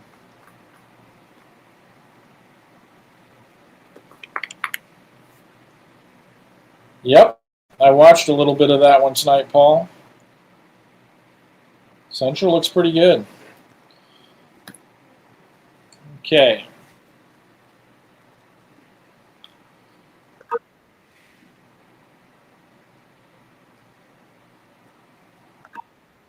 Missing a bunch of stuff from the Big 12 tonight.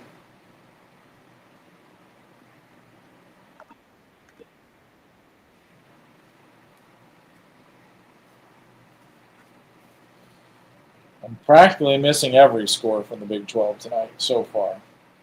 Centennial, Champaign Central, Peoria, Notre Dame, Bloomington Normal University, and Manual and Richwoods are all missing at this point in time.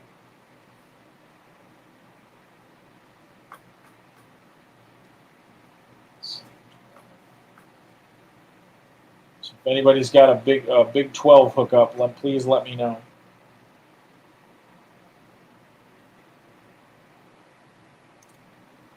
All right.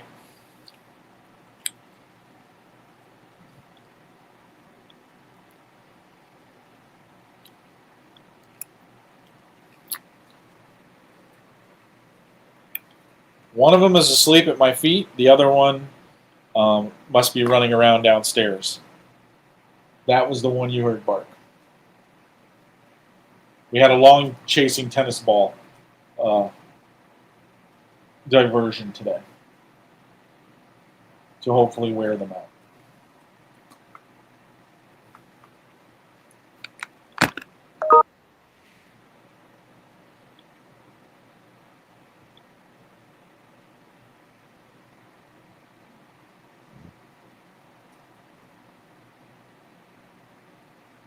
Okay.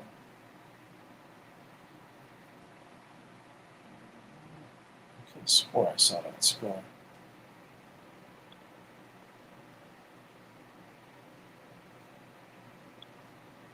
It was yesterday.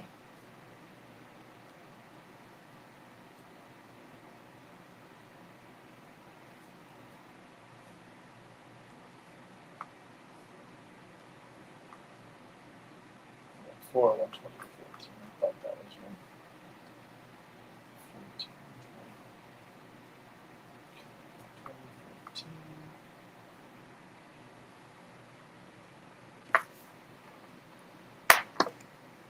All right, so now I'm into the black diamond.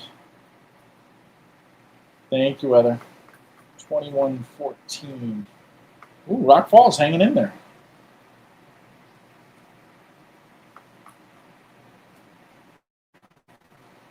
Okay. So that puts me at 4 games in the Big 12. Centennial, Champaign Central, Peoria, Notre Dame, Bloomington, Normal University, Manual, and Richards, and 1 from the Black Diamond, Cesar, and Hamilton County. All right. So now I'm going to move on to the Cahokia.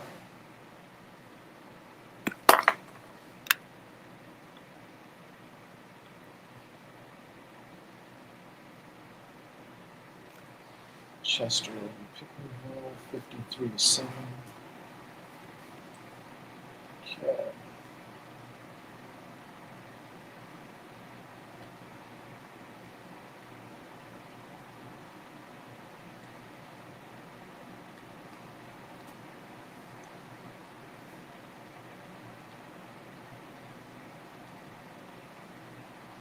Thank you, Weather.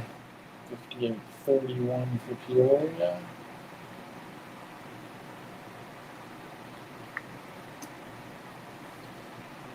Peoria, Notre Dame.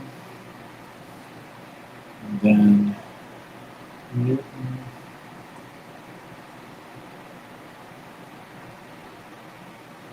Westlaw. That's interesting. 45-28 over Newton.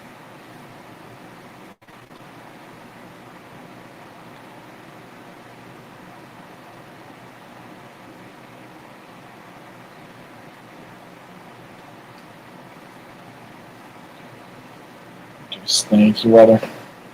Thanks, Paul.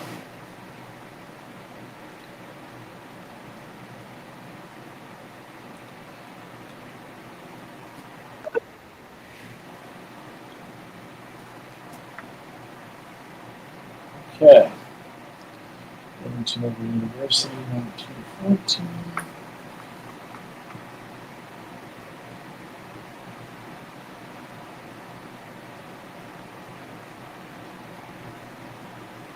That one went a little differently than I thought. Bloomington must be turning some things around there. Been good for a couple of years now. I need to start buying in, I think. Okay. So take that one off the board, that one off the board, that one off the board. All right. So right now I'm missing 2 games: Centennial, Champaign Central, and Peoria Manual and Peoria Richwoods.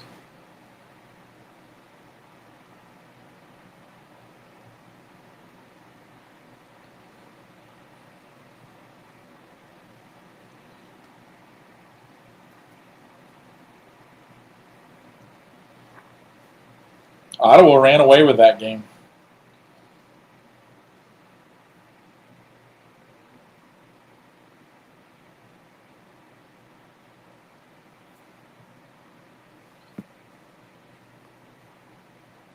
Second straight week of really big offense from Ottawa.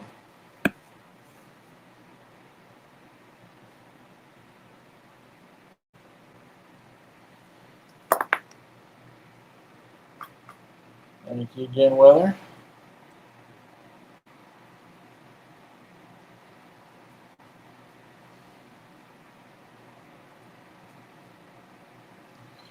Okay, so now I'm missing a couple from the Cahokia, Illinois. Carlisle and Lawrenceville, and Dupo and Principia from St. Louis.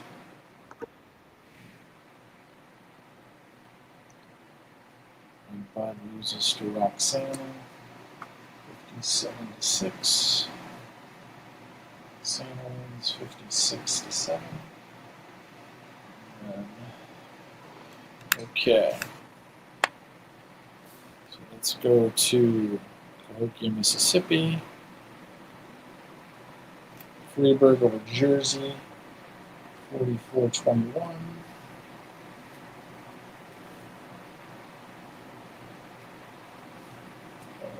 This is 12-34 to Lawrenceville.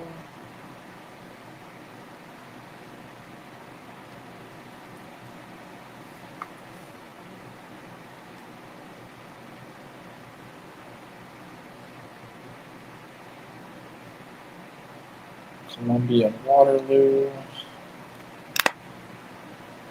27-18.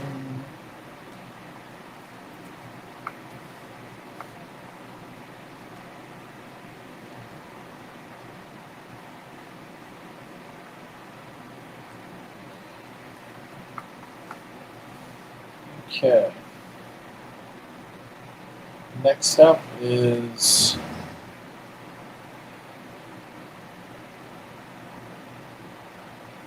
Salem and Richland. Okay, Salem and Richland County. I don't have that one.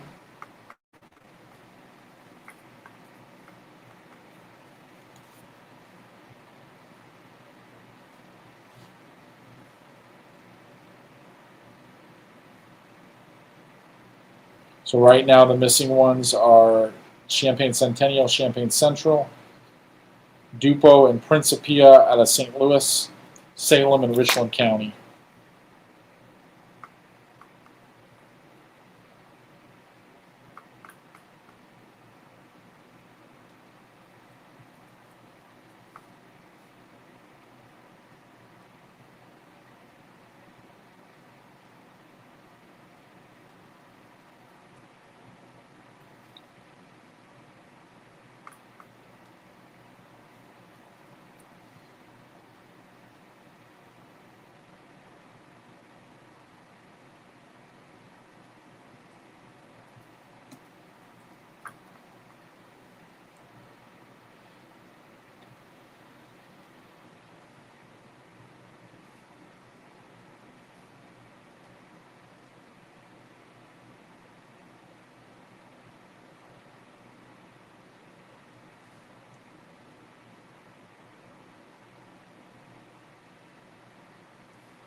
Okay, so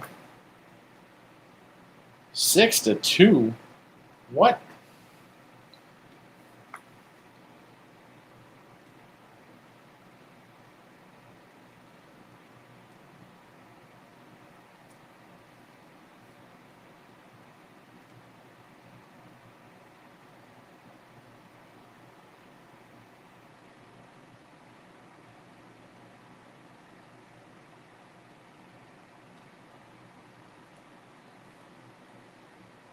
Okay, so now I'm moving into the Chicago Catholic League.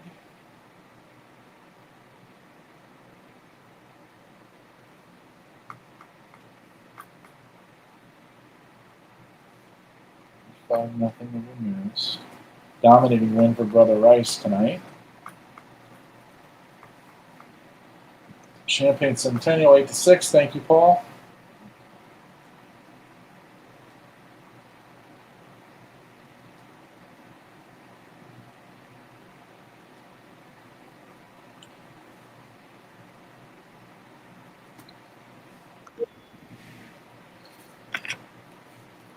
So right now the only game I'm missing is Dupo and St. Louis Principia. All right, so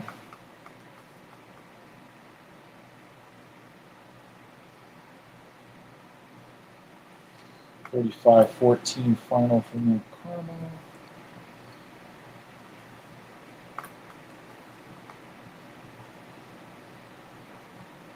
St. Ignatius beats DePaul 24-14.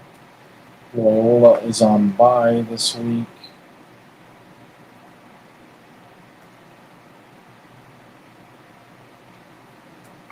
Okay. I see Catholic was a winner.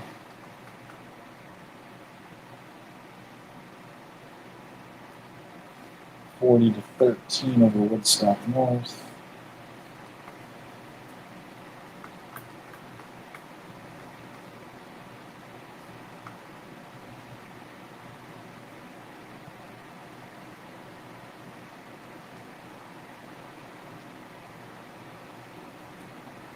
Okay. That seems a little bit more reasonable to me. Thank you, sir. Thanks for checking back on that.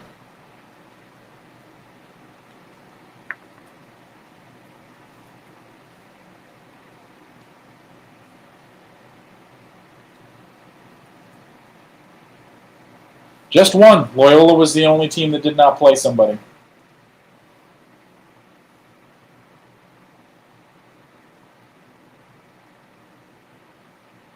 Seneca picked up a game.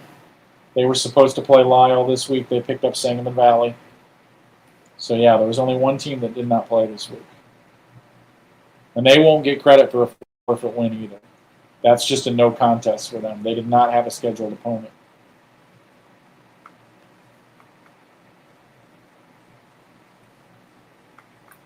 Nazareth beats Morgan Park 33-6. That's a nice win.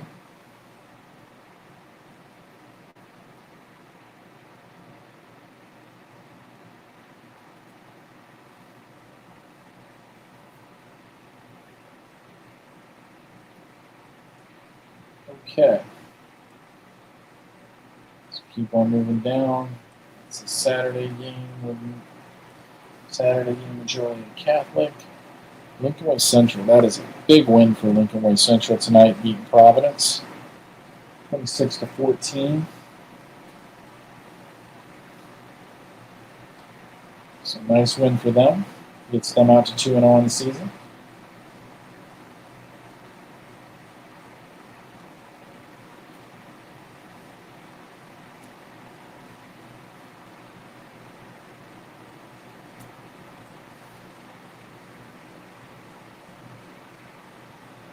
Okay.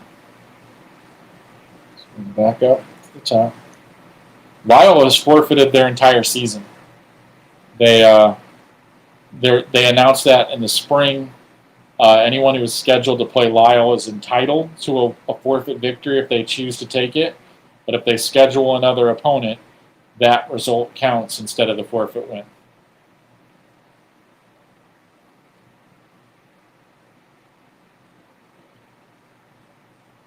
Right now, the only score that I'm missing, and it may be a Saturday game, is Dupo and Principia from St. Louis. That might be a Saturday game. Sometimes those are tricky. That's the only score that I'm currently missing as I'm moving through the Catholic League right now.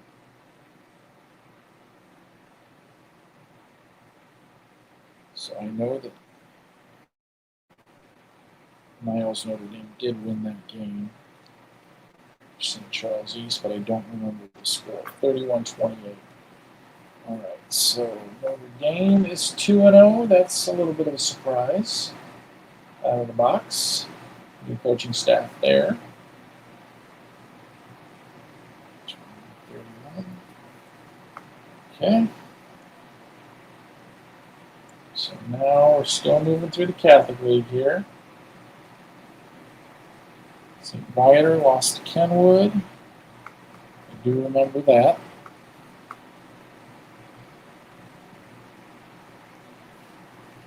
Interested to read about that Sycamore Moline game later on. Looks like that game went to overtime. I didn't realize that.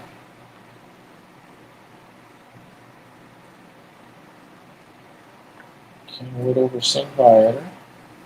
Kenwood gets back to 1-1. I thought they were pretty impressive, Kenwood, even though they lost to St. Francis in week 1. I thought they looked pretty good. St. Patrick and Larkin, that's tomorrow. Glenbard North over Bennett. Good win for Glenbard North. Are they 2-0? They are. That's a tough loss for Bennett.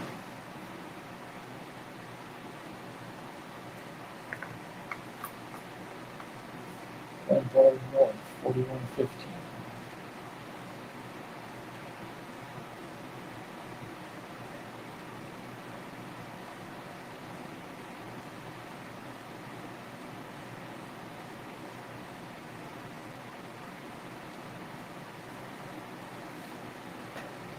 Best start for Glenbard North in a little while.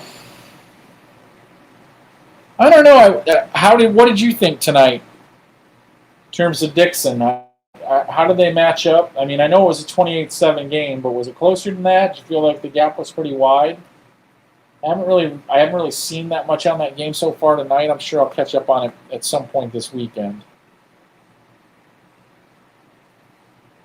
55-0 over Lawndale. Okay. So now we're still moving in the Catholic League here, getting those wrapped up. Sal lost to Plainfield East.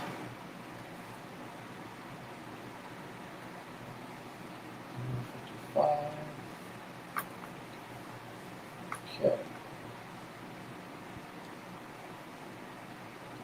Plainfield East off to a nice start. Granted, the competition not that strong, but you gotta win who's in front of you. So far, Plainfield East has outscored opponents 110-2. So, either way, that's a good start for them.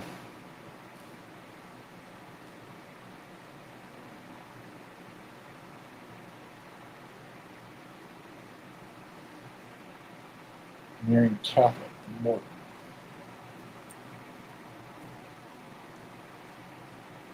.738 loss. Okay.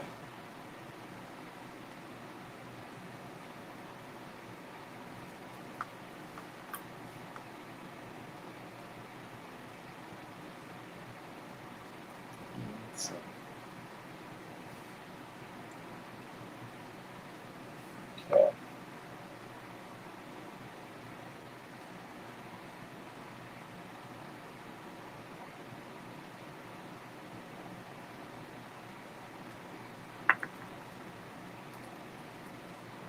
St. Lawrence over Evanston, 37-21.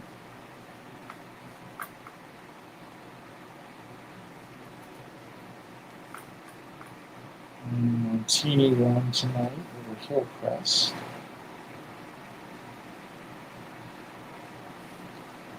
35-12.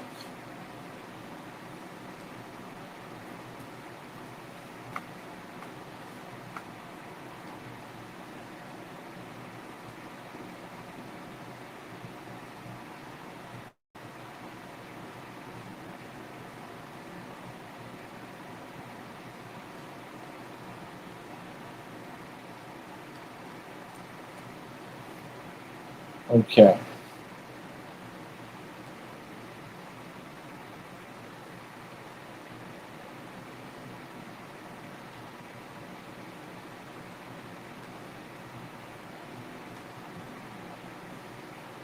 Harvard won big.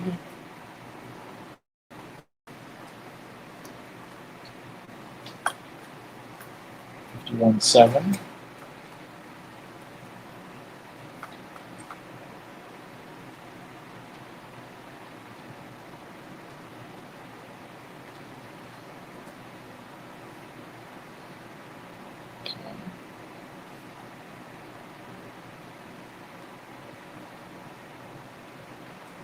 Providence score was Lincoln Way Central.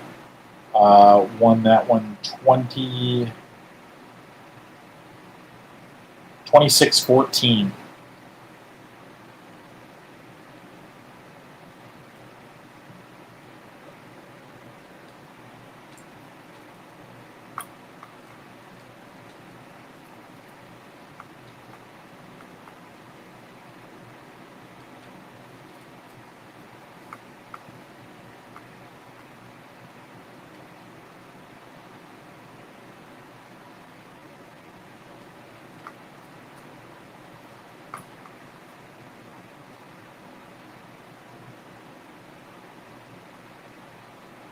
All right, so I'm out of the Catholic League now.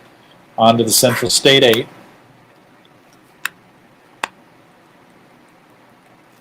There we go. Thank you, Victor. Appreciate it, man.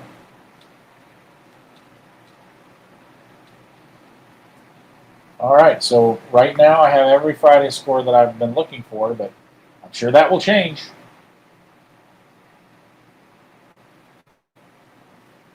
Yeah, I was really I was pretty floored by that score, to be honest with you. I'd heard a lot of good things about Stockton, but Lena's still Lena. So that was a nice, that's a really nice win for them. 48-0. Cater Mac in Springfield. I'm not.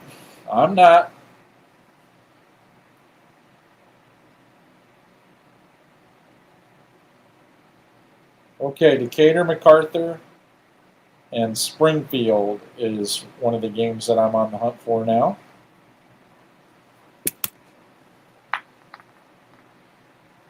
Lincoln, Springfield Southeast.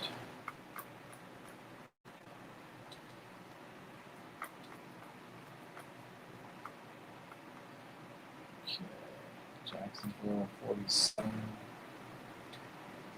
12. Lincoln and Springfield Southeast. Lincoln loses that game. She's got to change my valuation there.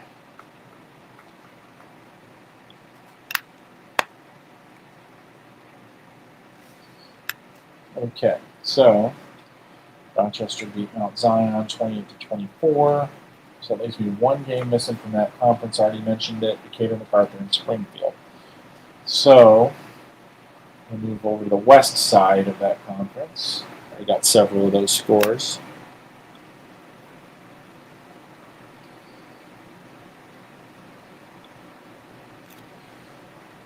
Decatur 43-42. Okay, that makes sense. I think I heard that earlier in the night and I didn't mark it down. So thanks, Weather.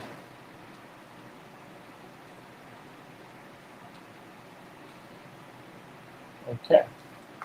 So Sacred Heart, big win, 65-20.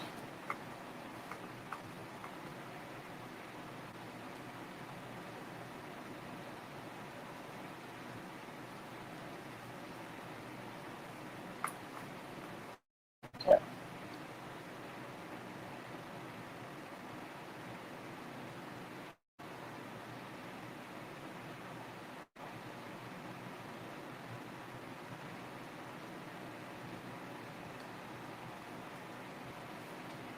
All right, so now we're moving on to the Central State 8 West. Got that. So those are all done. Central Suburban North now. Okay.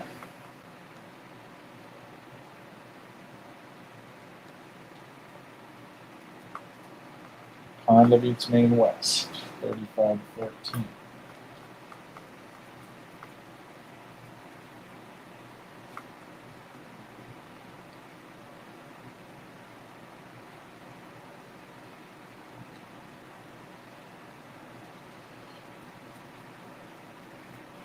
Okay, so moving through here, doing pretty good. Highland Park and Deerfield. I know Highland Park won that game. I don't remember the score. 28-21.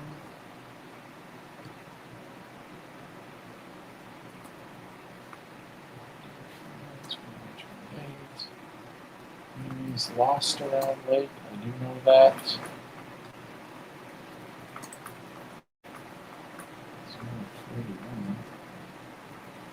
Round Lake. Round Lake ended at least a 20-game losing streak. I'm not sure how many. I'm going to look later. But easy win for them to end a 20-game losing streak. They went 41-0. So now, got Niles North.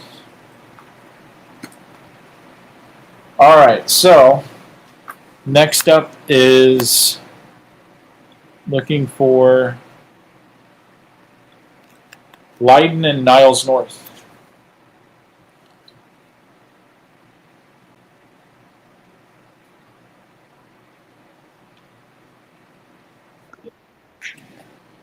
Okay.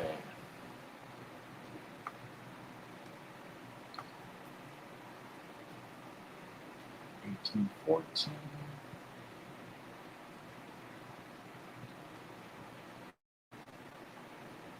14. Mundelein wins 18-14, so we gotta go put that down here. here.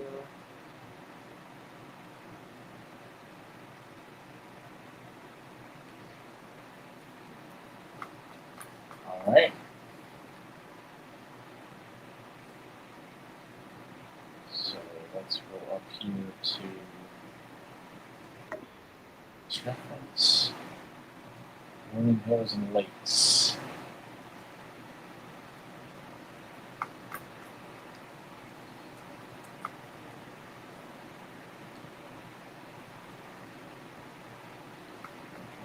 So they lost 649 to that one.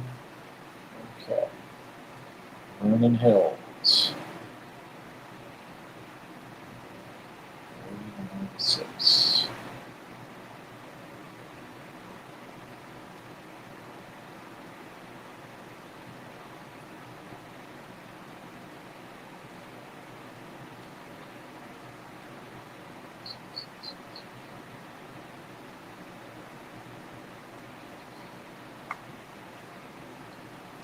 Usually I'd be a little farther along at this point. I had a little hiccup with my spreadsheet earlier today, so I was trying to figure that out before I got too deep into this and made more problems for myself later on. So I think I've got it figured out now. So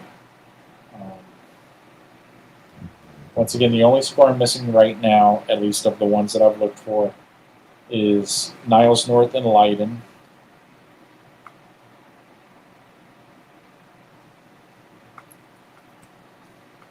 South beats 1047 to 0.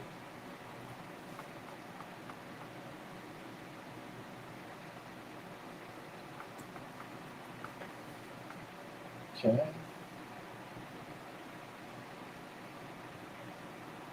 Pembroke North loses 2040 to Grant.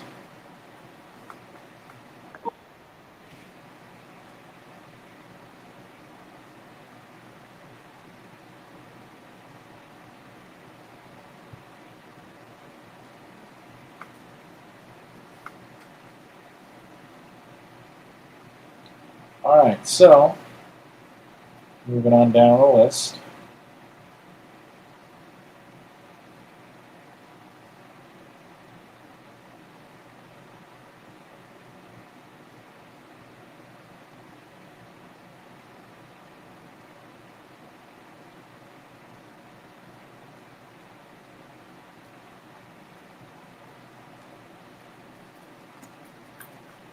Main South beats Warren 42 to 14.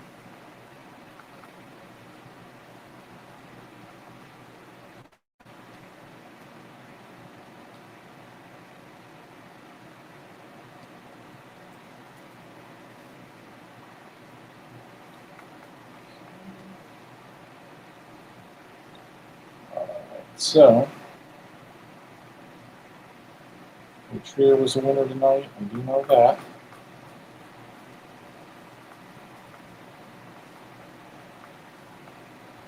For 14, Will Bonzi.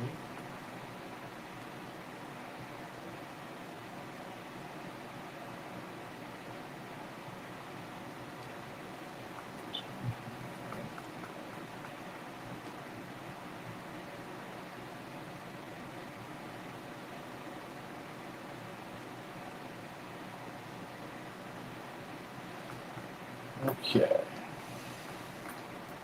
Now we're in the Chicagoland Christian.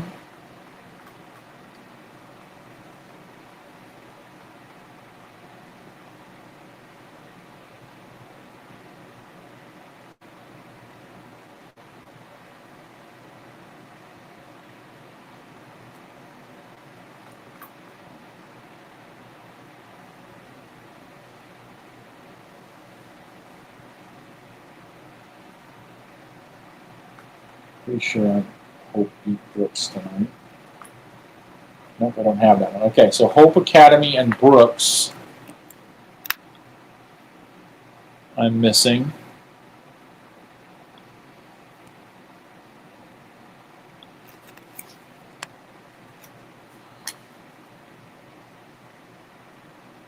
Hope and Brooks.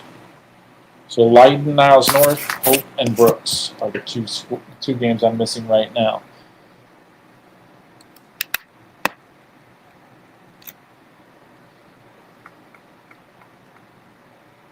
I'm about to add a couple more.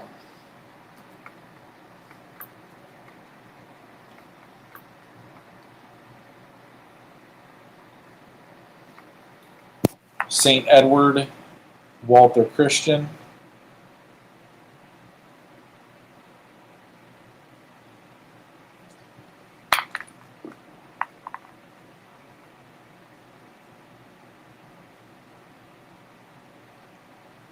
I know that Chicago Christian won 55-20.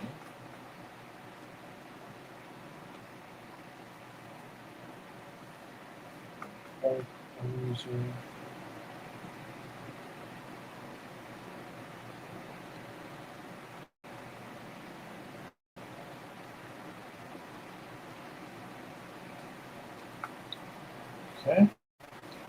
So now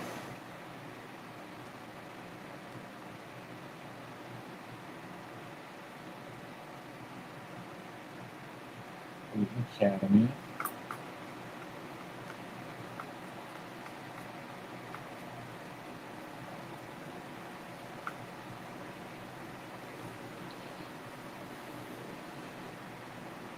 And Wheaton Academy, Grand Rapids Christian. So the 4 games that I'm missing right now: Leiden, Niles North, Hope Brooks, St. Edward, Walter Christian, Wheaton Academy, and St. Edward. I'm sorry, not Wheaton Academy and Grand Rapids Christian.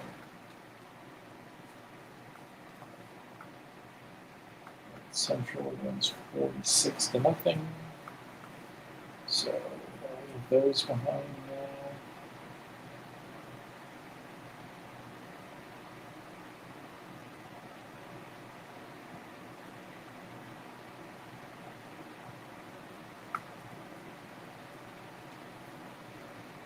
Okay.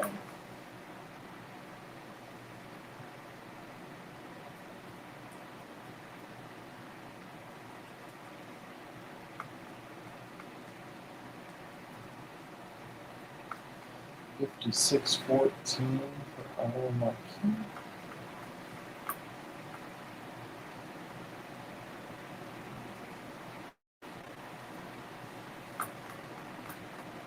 Madison.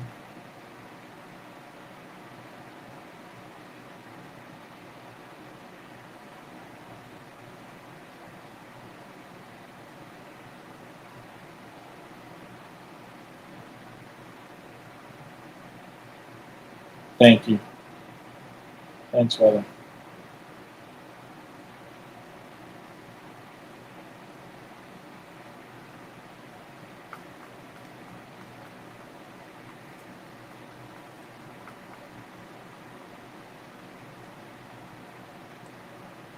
Okay. The Academy loses 21-28.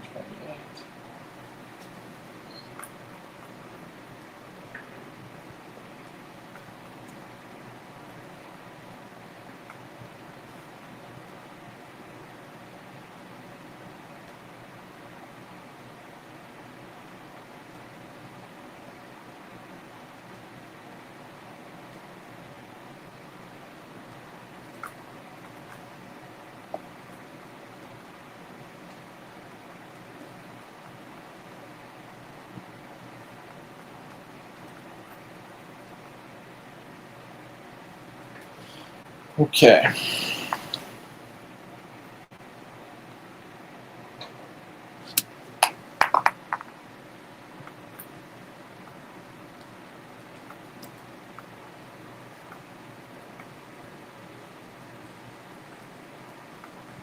St. Louis loses 35-0.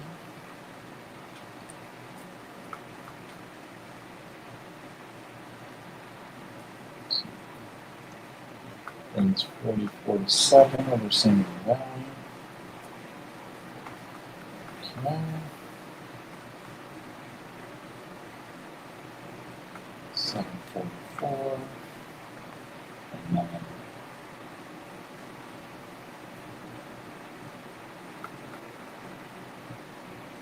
Okay.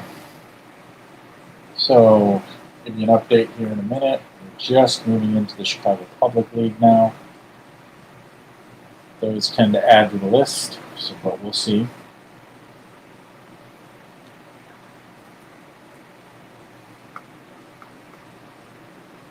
Okay. Right now, I'm missing Leiden and Niles North, Chicago Hope and Brooks, St. Edward, and Walter Christian. Those are the three that I'm missing.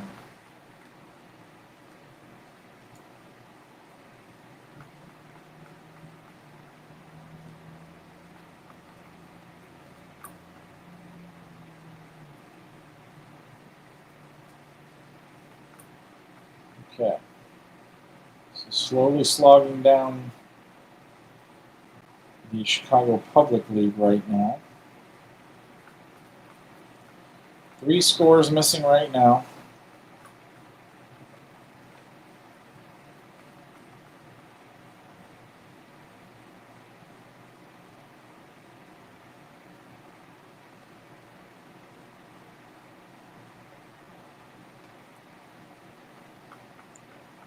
Okay.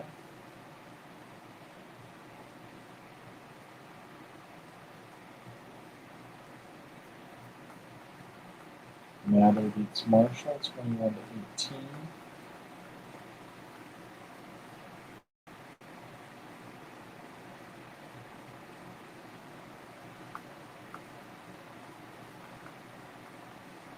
Okay.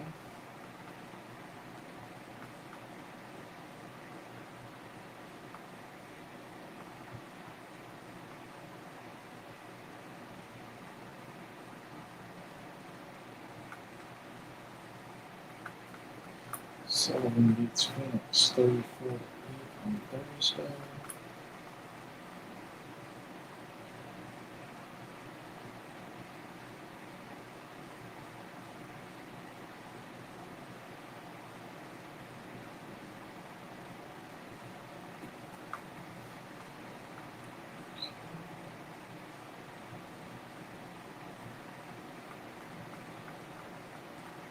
Sterling beats Urban Prep 47 to 0.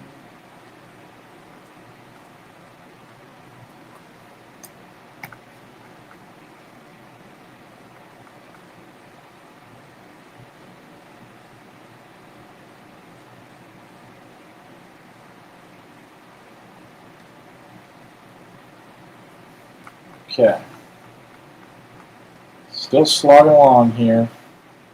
I said taking a little longer tonight because I had some scores that I had put in that ended up crashing out my computer a little bit. So I had to do some adjustments on the fly today. All right, so right now I'm looking for ITW Spear and Von Steuben.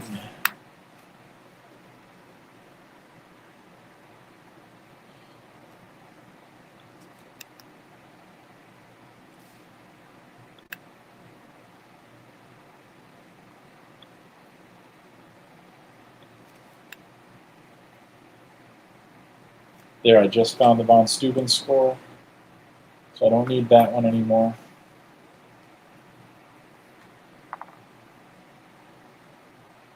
Nice. St. Edward 16-13.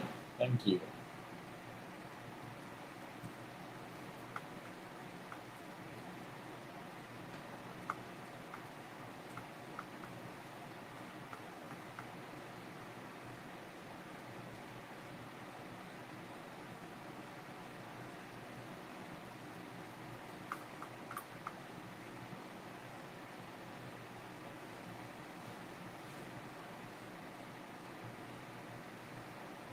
Okay.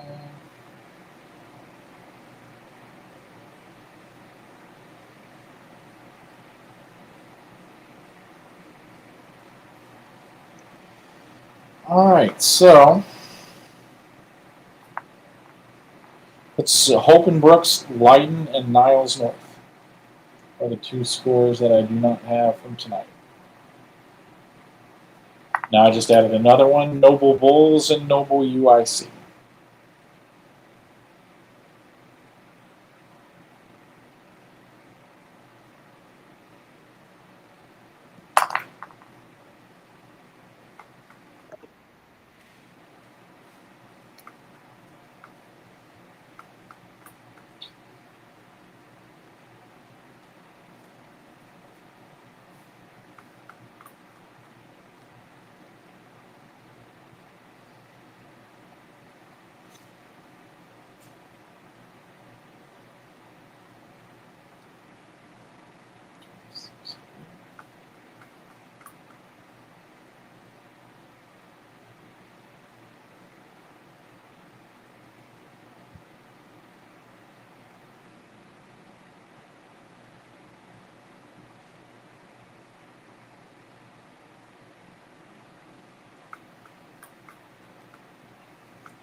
It's 22-44.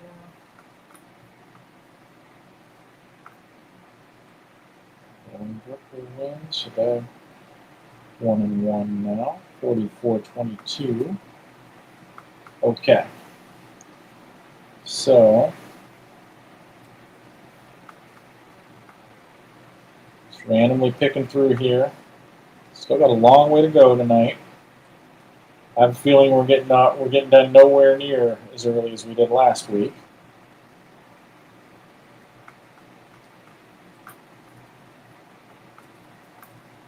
Lincoln Park and Kennedy also gets added to the list. I'm having trouble with Lincoln Park. Had trouble with them. Noble Bulls 37-0. Okay, thank you.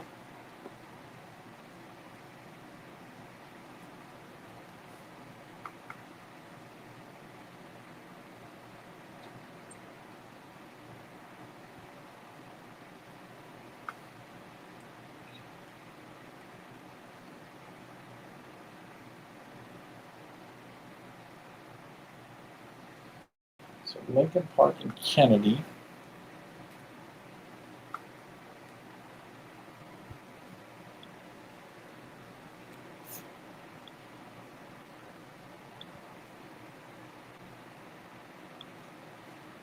I just found the Hope score, so I don't need that.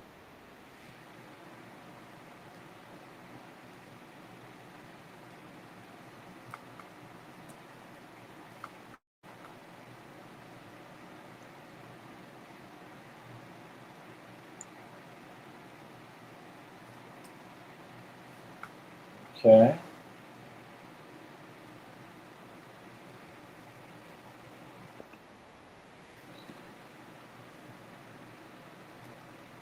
Found the Lincoln Park score.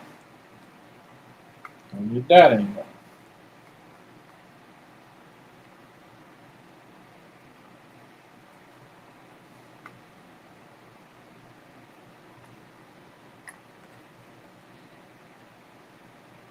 So now it looks like the only score I'm missing right now is Leiden and Niles North.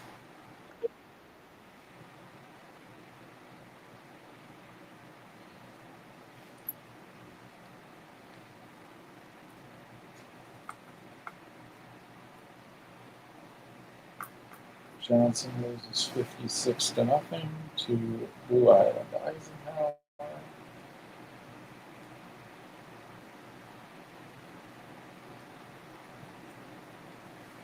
Okay.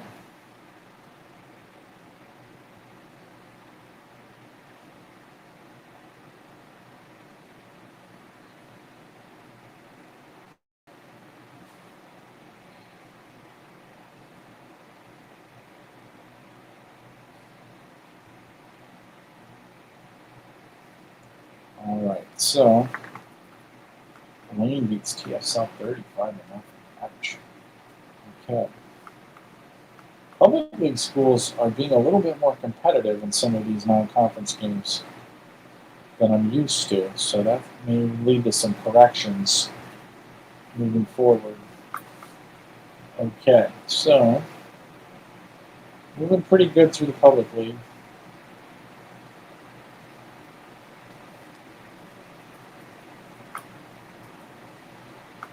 It loses 34-0. TF North.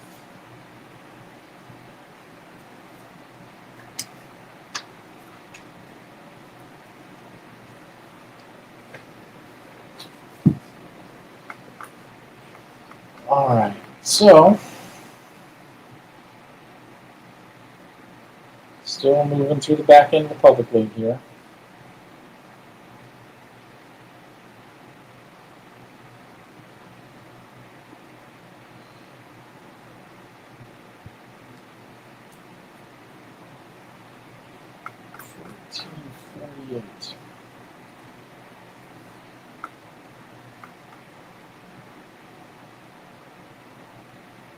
We need 14. Okay.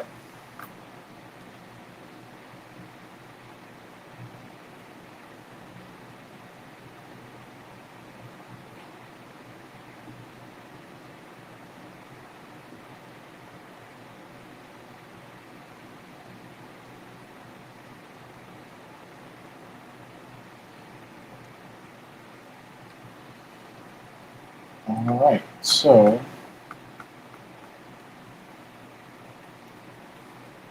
Good wins 52-8.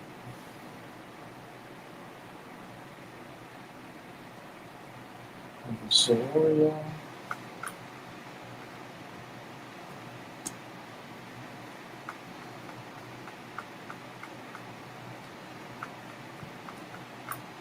Ricketts wins 38-14.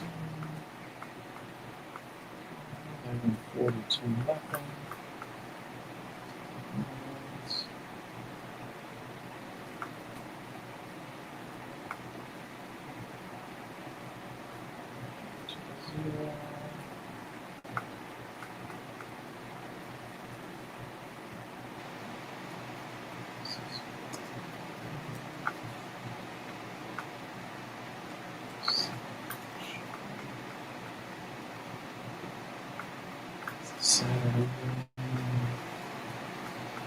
Okay.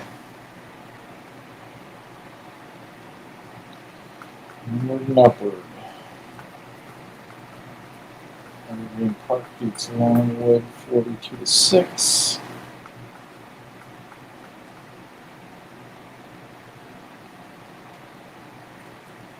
Six. Okay.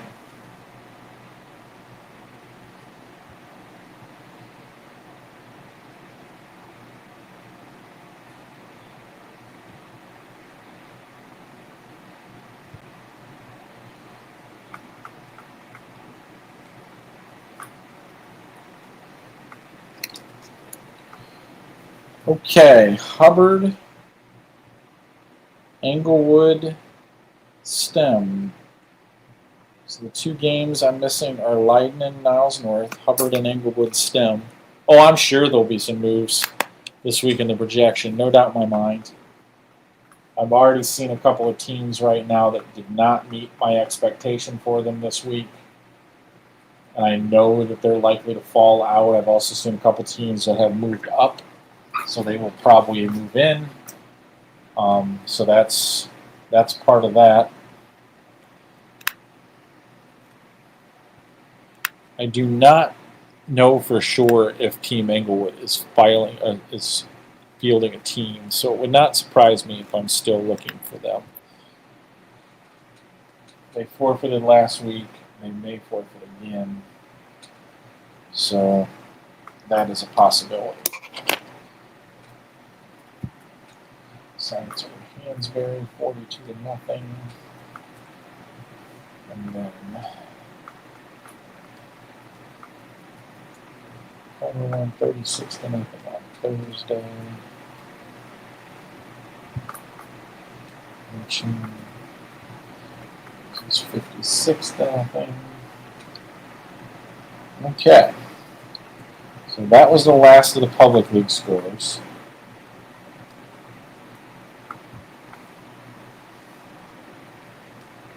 So now we can start moving a little faster. That's kind of a clunky area of this process. Okay. So, Batavia or South 5-3.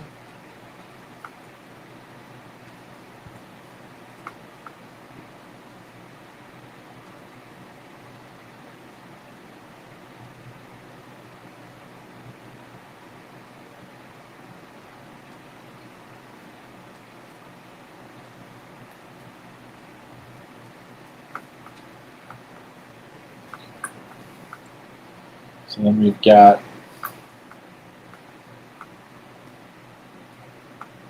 Oswego with a winner over Geneva, 35-6.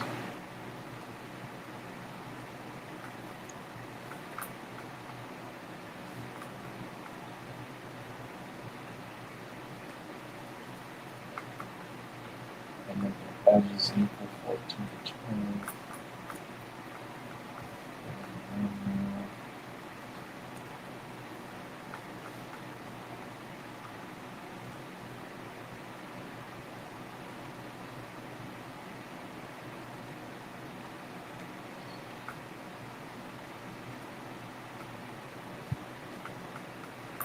Okay. So,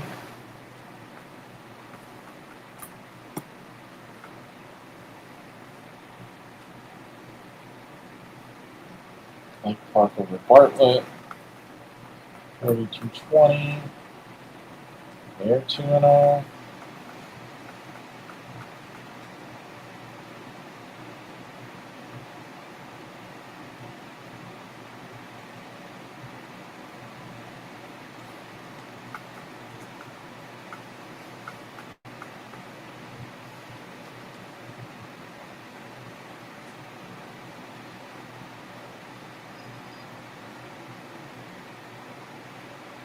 St. Charles North, Homewood, 35-16.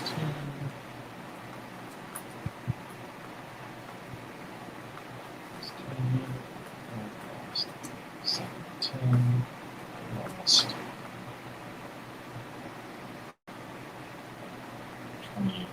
28-31. So, Jeff, 16. 35.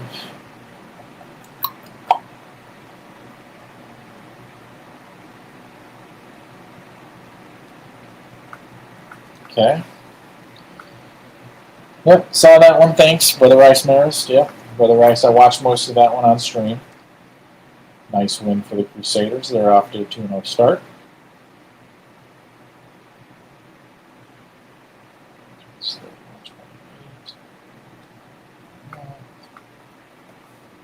The other one was Charge Stevenson's here. They went 10-7. Okay. So now we're moving on to the rest of the Duquesne here. And those are all in there, I think. Yep. Now we go to the Fox.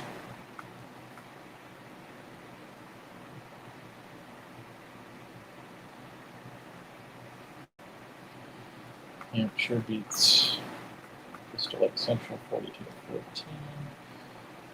Huntley beats Dundee Crown in overtime.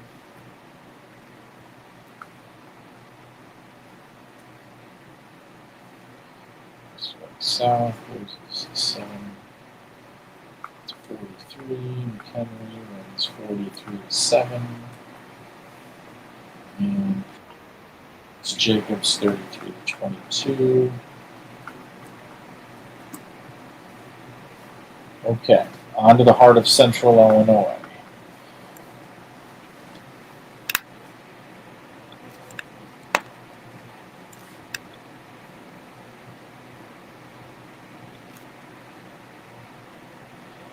Okay, Tri-Valley over Leroy, 21-7.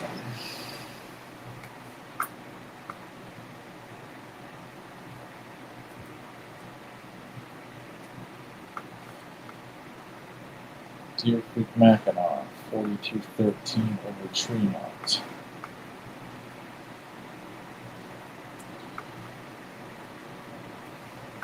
El Paso Gridley, 49-6 over Fieldcrest.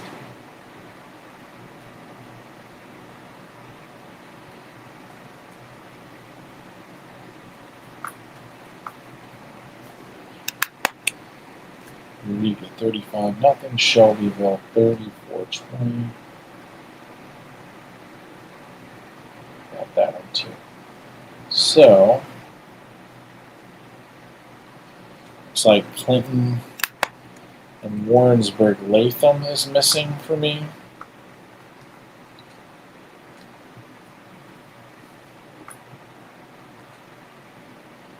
Nope, I got it.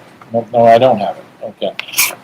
So, Clinton and Warrensburg Latham added to the list. Hubbard and Englewood Stem, which I think is a forfeit. Leiden, Niles North, and Clinton, Warrensburg Latham are the missing scores currently.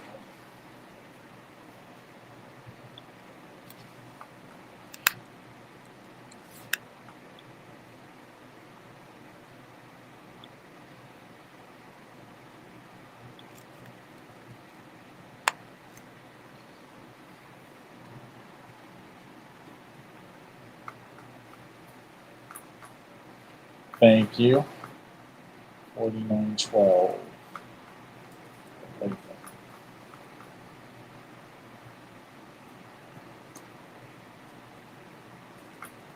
Okay.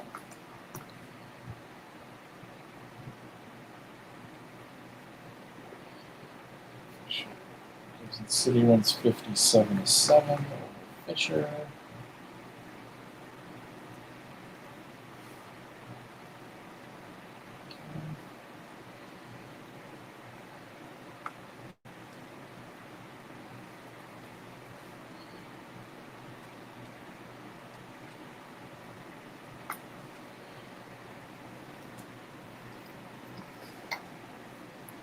All right, looking for Hayworth and Ridgeview.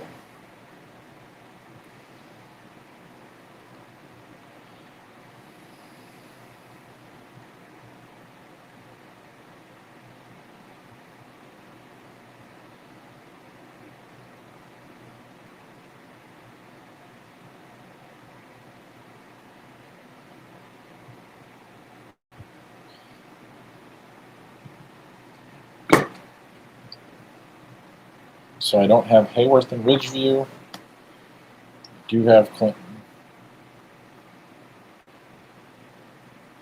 Thank you. Ridgeview wins 14-0.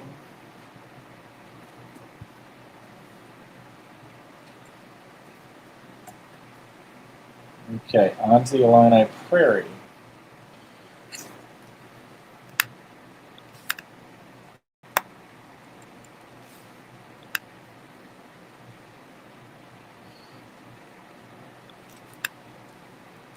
Ooh, don't like that.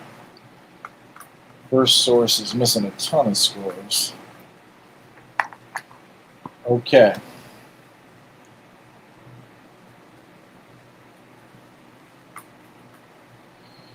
So far, not looking good at all on Illini Prairie stuff.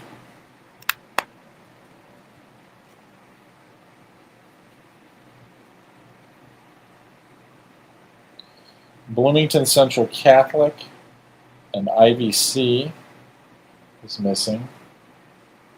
Prairie Central and Pontiac is missing.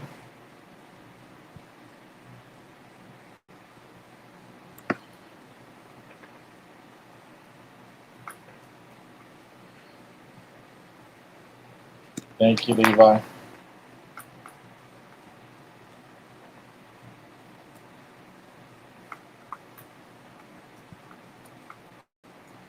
Tolono and Monticello is missing. Prairie Central 17-12 over Pontiac.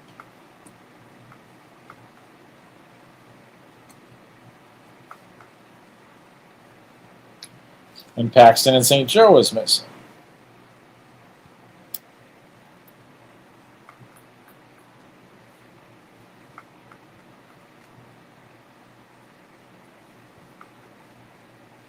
Will you give me the clean sweep here, Levi?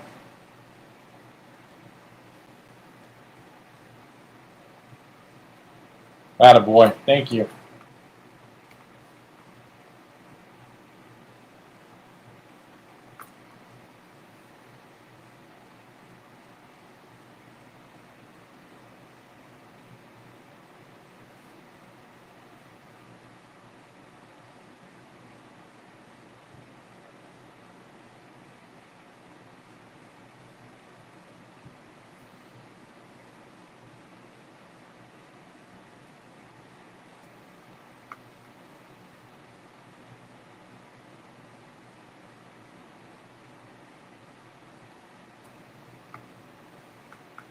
Okay.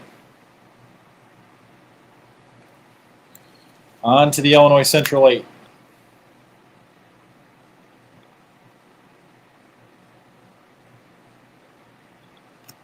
Mantino 28-14 over Plano.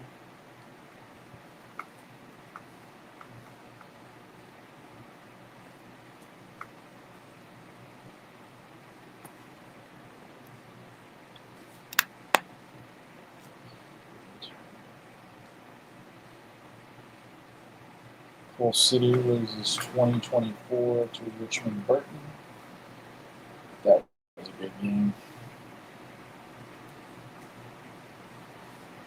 Okay.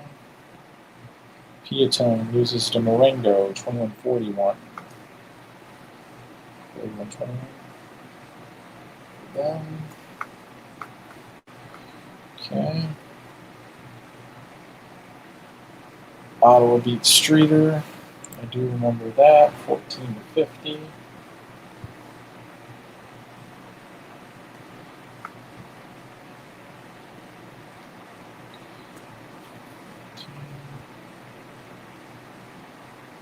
I've heard the same thing about IC Catholic. If they get into the playoffs, and now that they're 2-0, that looks like that there's a much better chance of that.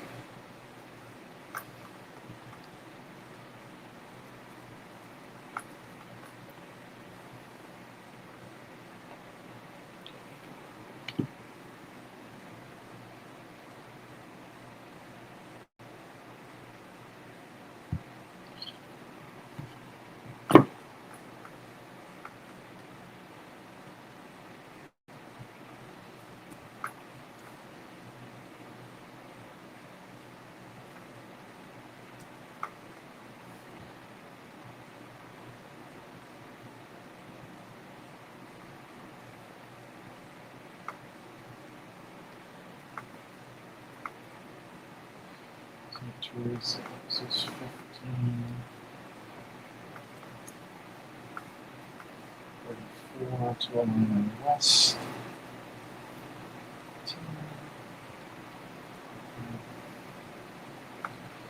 Okay, now I'm in the Independence.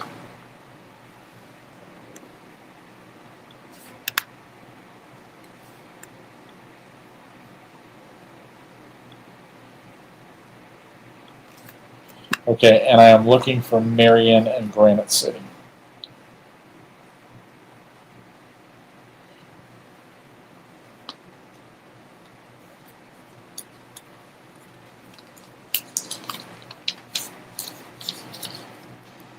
Well, I'm going to the Joliet Catholic Glenbard West game, so that will be the game that I will obviously have most of my attention on. Other than that, I haven't really looked at the Saturday schedule that much. I just know where I'm going to be for the first part of it. Westmont wins 48-6. Okay. And on to the... Thank you, Levi.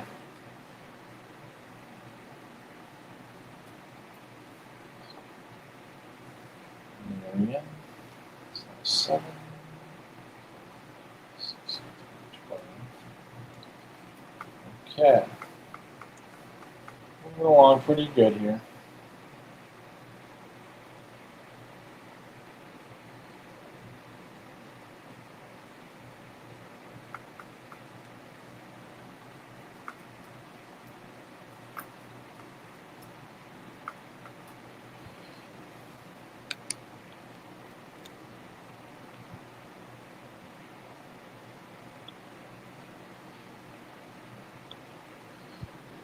$2.20 for Memorial.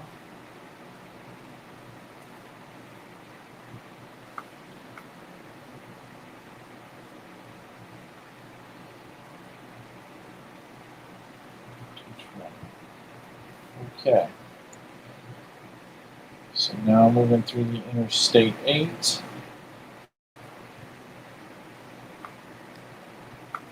And Keeneland 1, 42-37. Mont loses 37-42.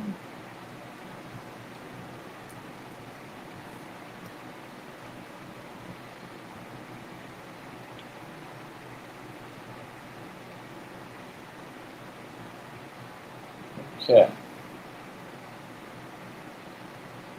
It's a Saturday game. I know that Sycamore lost. 2021. Moline a winner, 21-20.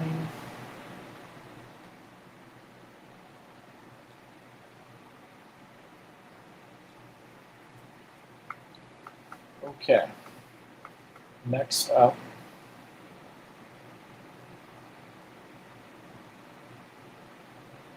Rochelle plays on Saturday. Now I am into the Kishwaukee. I certainly don't remember the last time League Win started 1 and 2. I'd have to look that up, and that would take me all day. I'd be surprised if it's happened.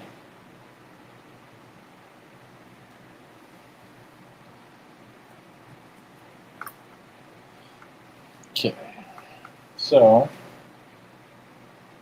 now I'm in the Kishwaukee, working my way through that. A lot of these scores are already in, so...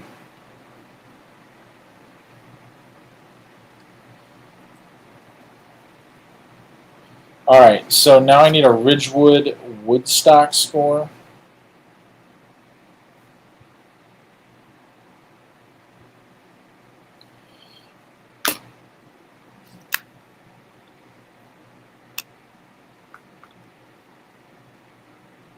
And I don't need a Ridgewood Woodstock score. I just found it.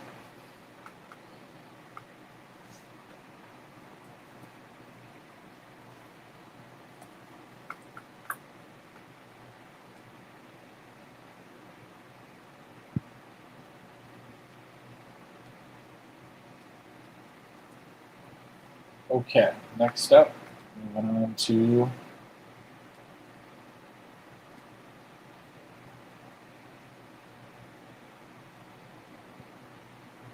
the Lincoln Prairie.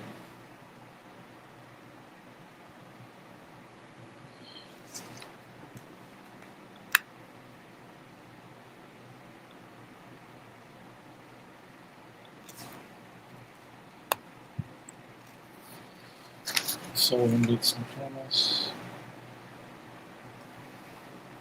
That may be true, but I'd heard really good things about this Stockton team all off season. So while it's possible that Lena's down, I do think that Stockton's a pretty good team.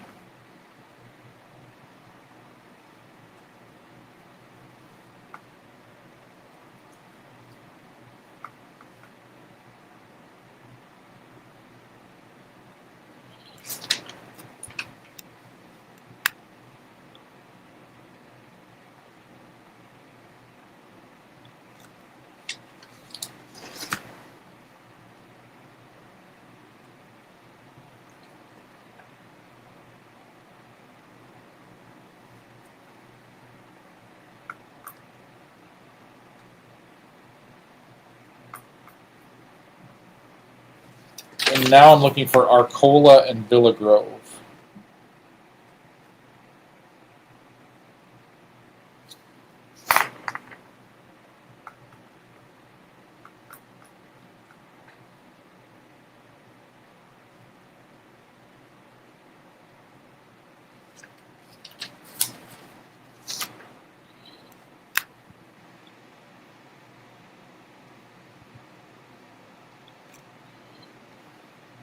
Thanks, Levi.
Okay, I need Elmwood and Farmington.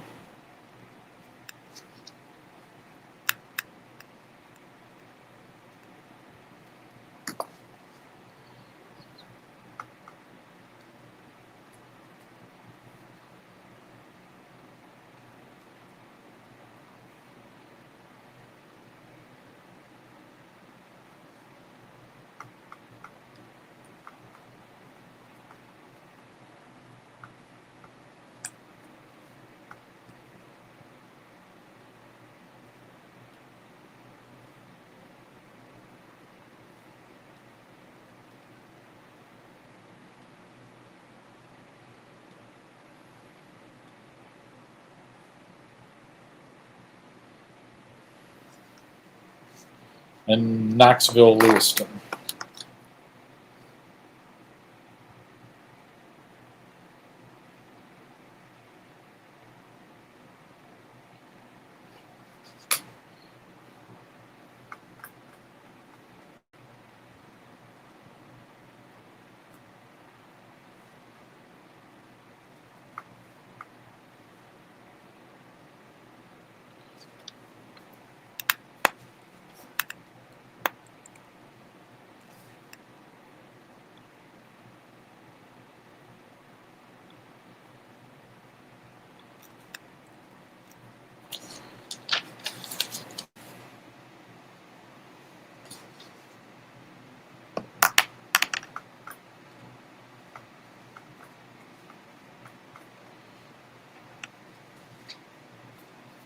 Huh.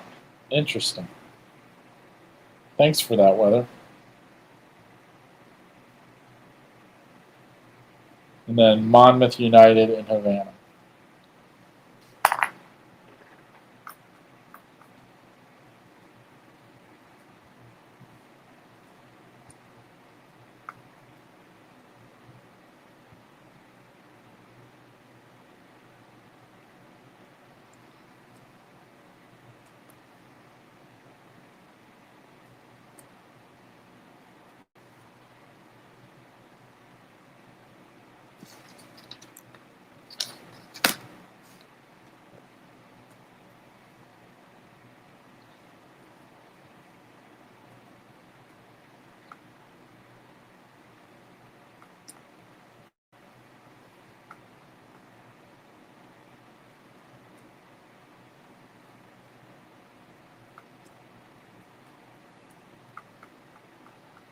What is 26 to 6? Thanks, Levi.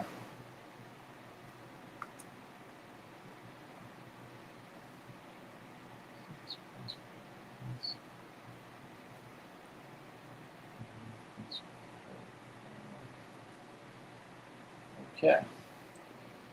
So now we're into the little Illini.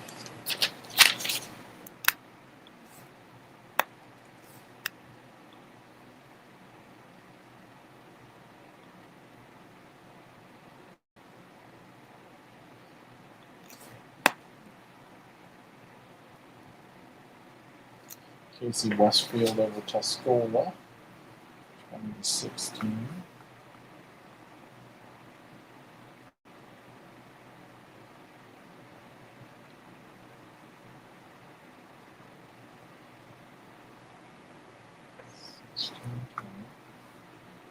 Okay.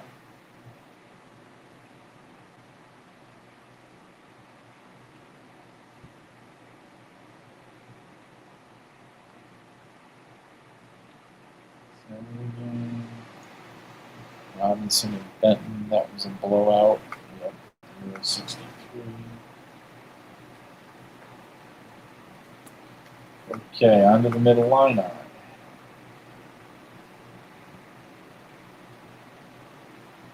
All right, starting to see our way here. Not doing that bad. Not doing as well as I'd like, but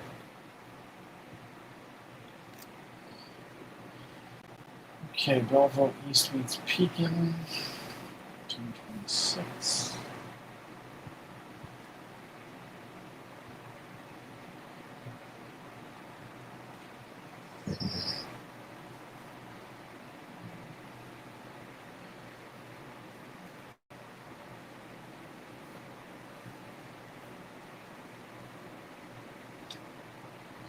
Limestone.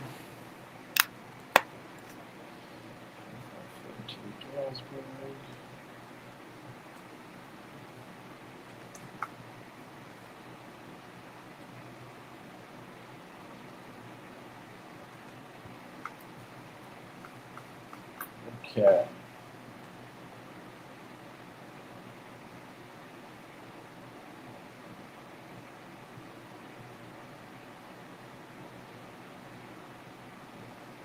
Canton Taylorville. Canton loses 27-41. Dunlap Rock Island.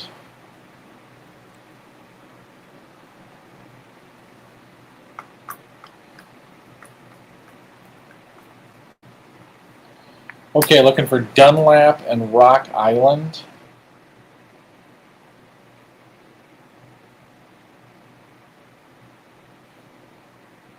Washington and Triad.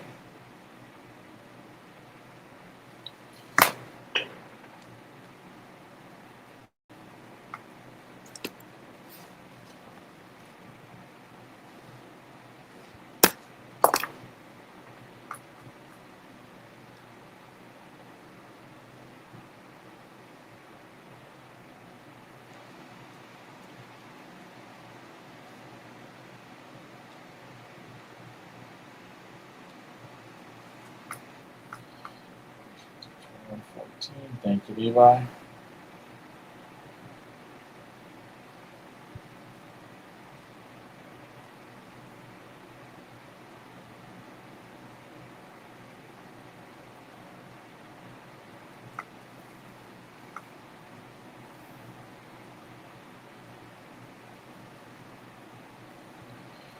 All right, so moving into the mid-suburban now.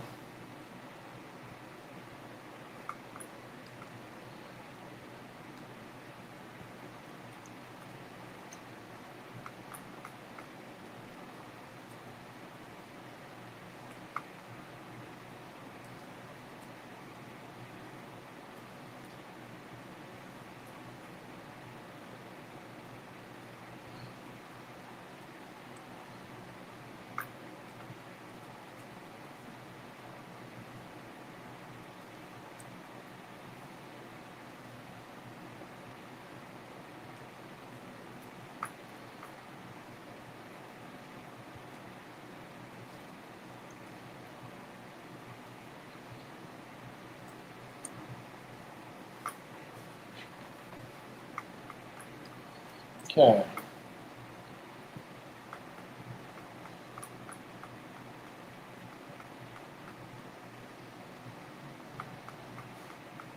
Meadows of the 44.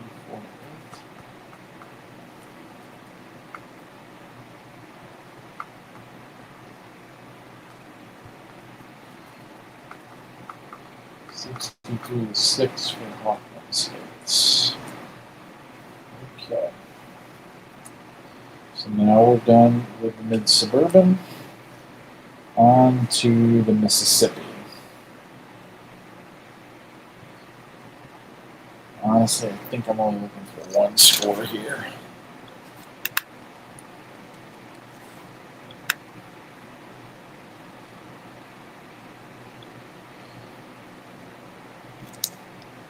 It's a Jersey loss, 21-44. Okay. On to the North Suburban now. Okay, down to about 50 more games that have to be found and inputted.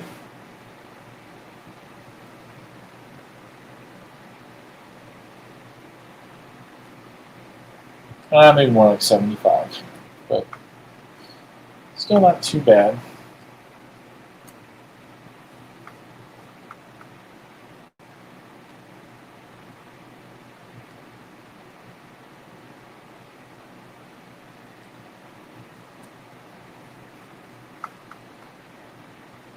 Okay.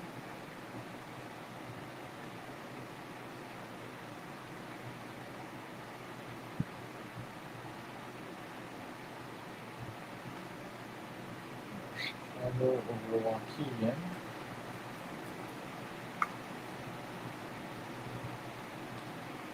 That's nice. All the most Lake County ones done. Zion Benton beat Rich Township. You know that. 31-26. Okay.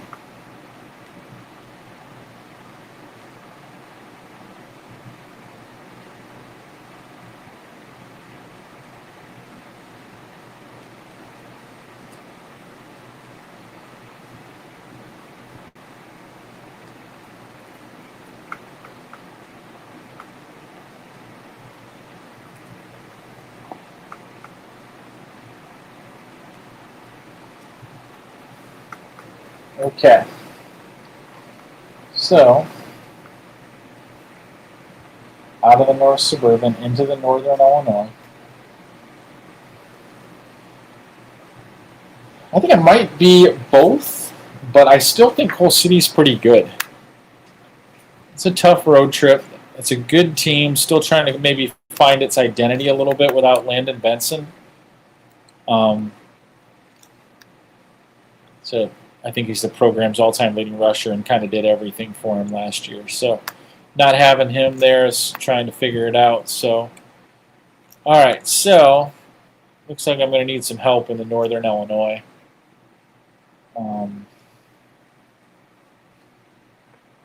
Don't really have anything.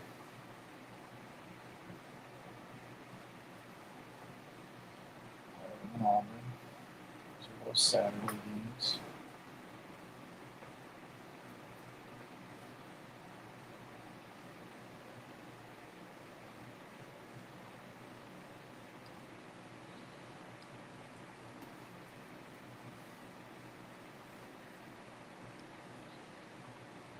Okay, Freeport and Belvedere North.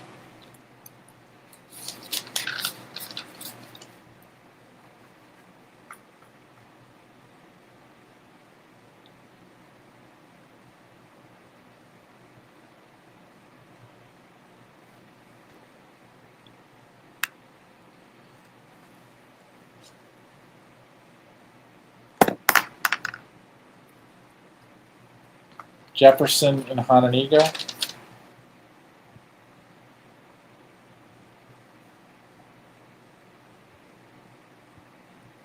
Boylan and Rockford East.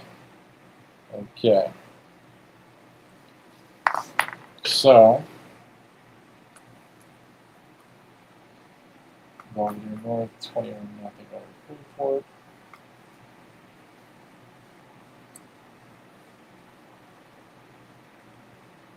Hononegah 28-12 over Jefferson.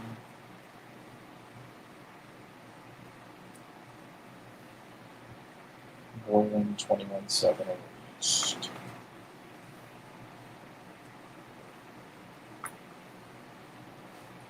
Okay, West Illinois County's done, and now to the NUIC.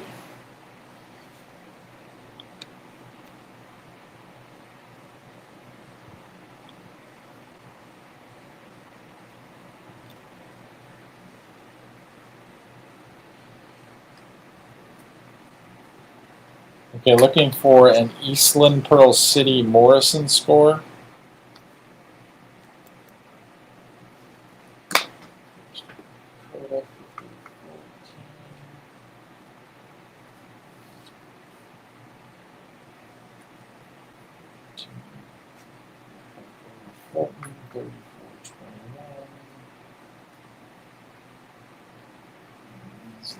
This is 14-38 to stop.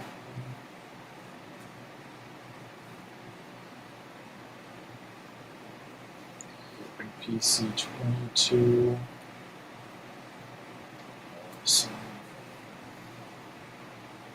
Thank you, Levi.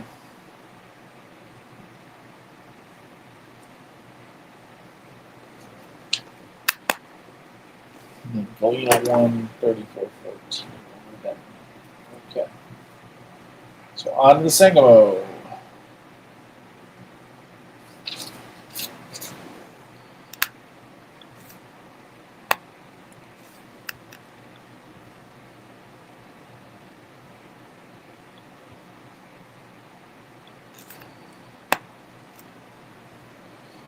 All right, New Berlin, 36-12 over Auburn. Athens wins 42-19 over Pittsfield. Noah 68-21 over Plains. Okay.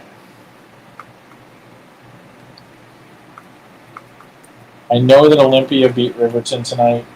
Does anyone have the score? Also looking for Williamsville and Porta.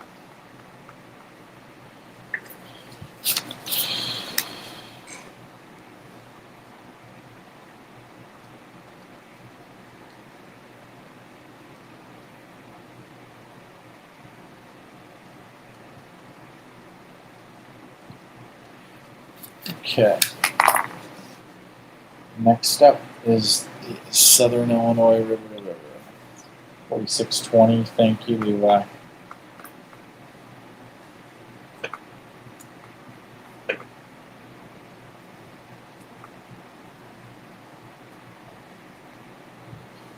Williamsville 45-8.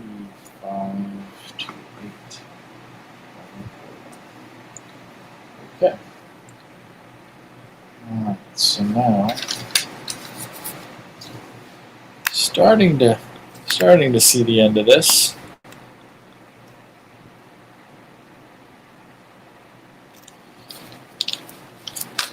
Okay, right now, missing Layton, Niles North, and Hubbard, which I believe may have gotten a forfeit win. So Carterville over Nashville, 21-14.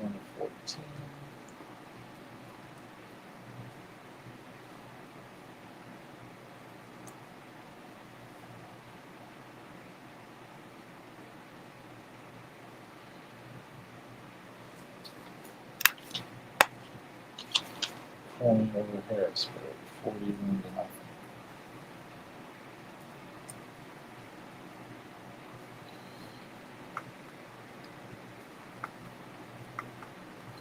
All right, Heron and West Frankfort is needed.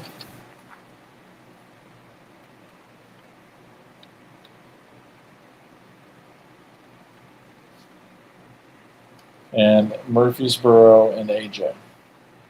And a Jonesboro.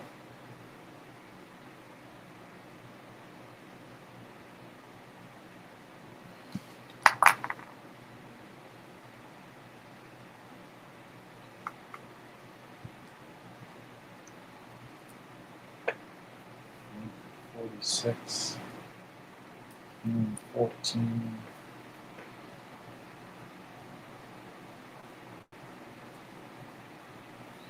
Murphy 41, AG 6.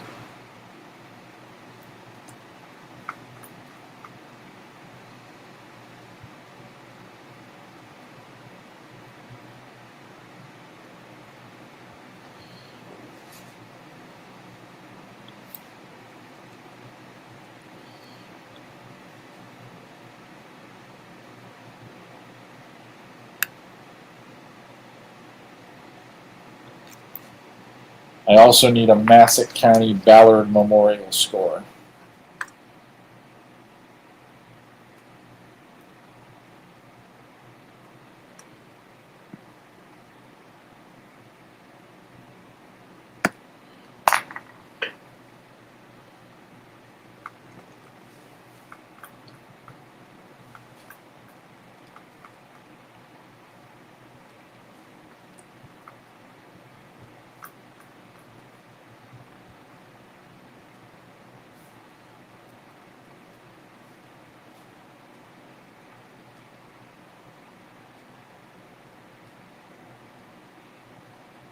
$42-0 for Massac. Thank you. Okay. On to the South Central.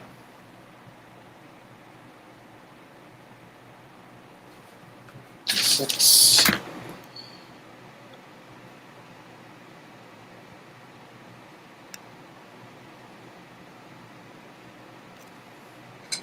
Carlinville, 41-0. Gillespie.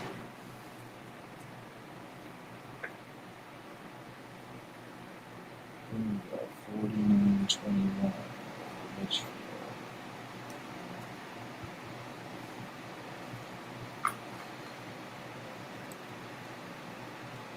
Penguins, 33-0.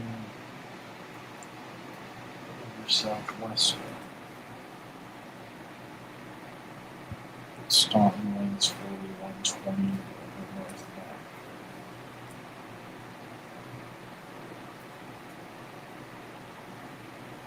Okay.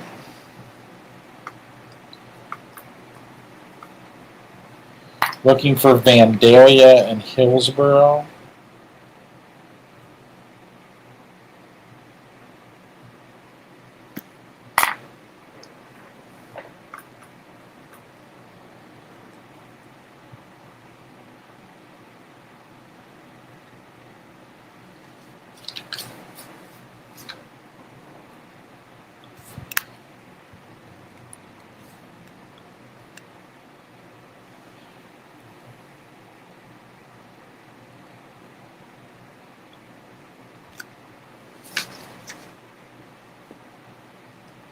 and Carbondale Mount Vernon.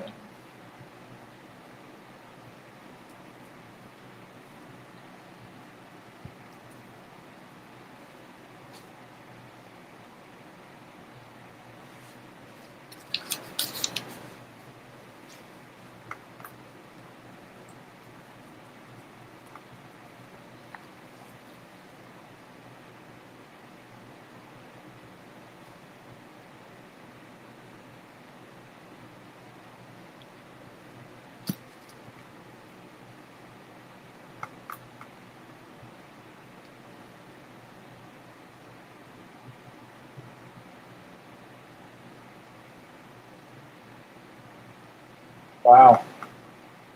52-51. Yikes.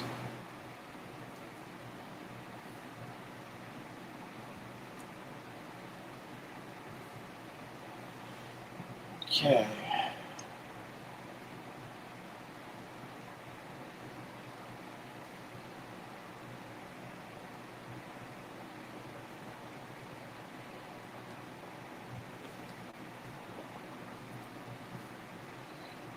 Forest beats Stag 42-0.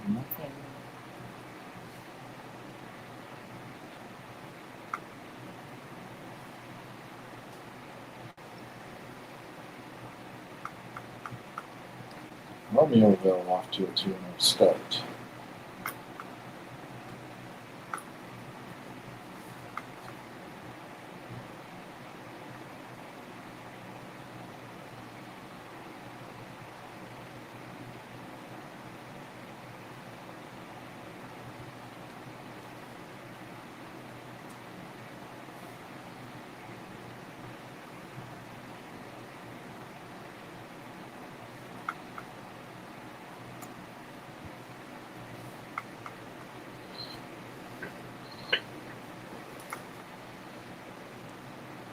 I'd like to think so, but who knows with them.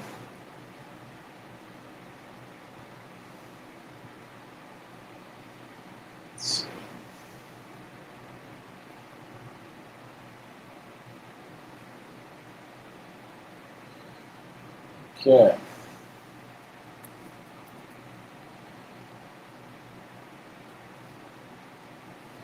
Lowe's beats Thornton 30-0.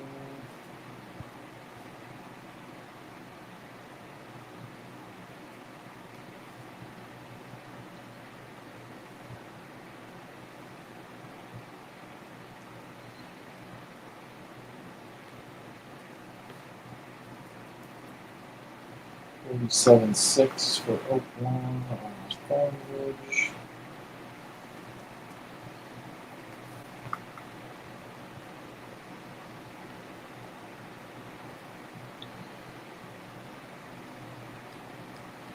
Sandberg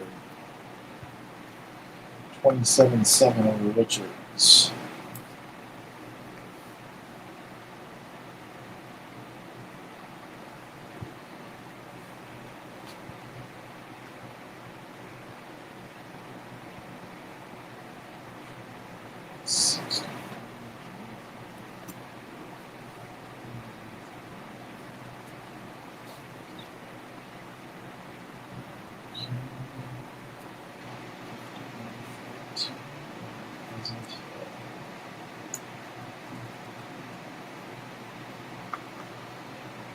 Central 30-0.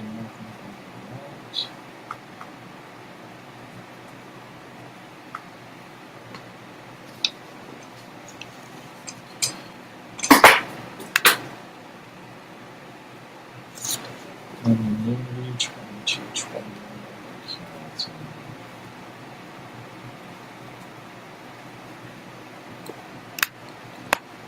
C 26.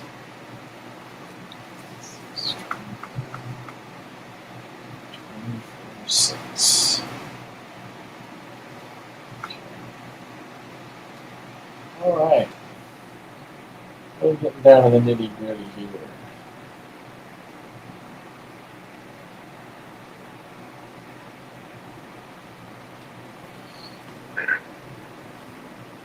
Okay.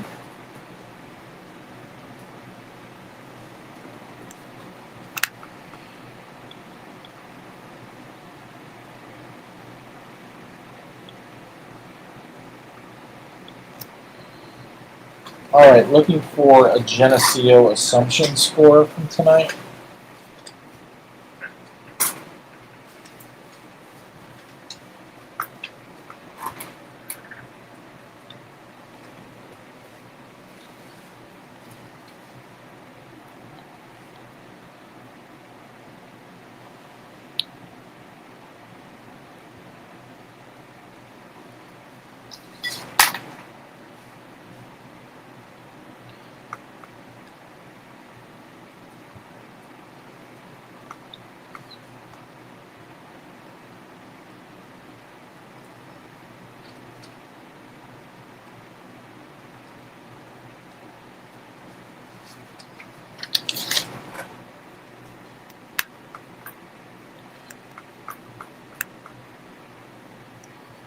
Okay.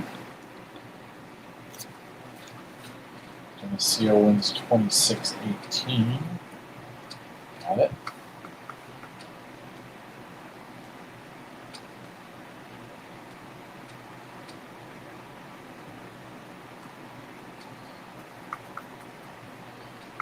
$41.6 for Brad.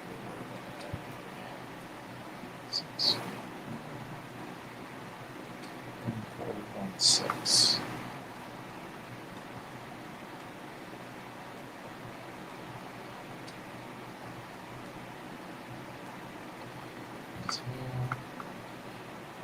Seven. Central.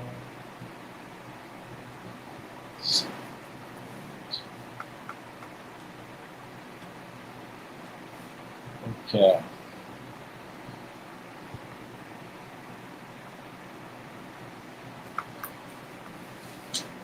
All right. So now we're going to Southwestern Conference.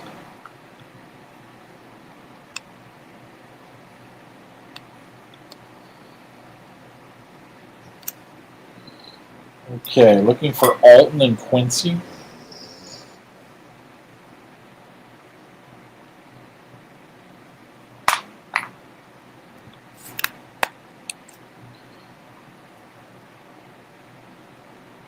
Belleville West and Fort Zumwalt West.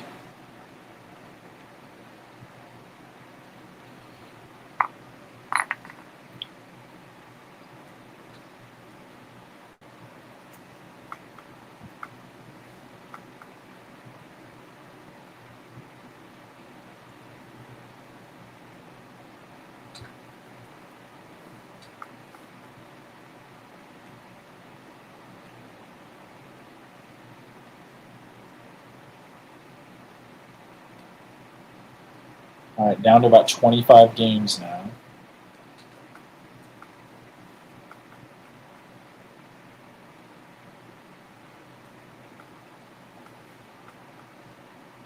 Levi, you're crushing it tonight, man. Thank you.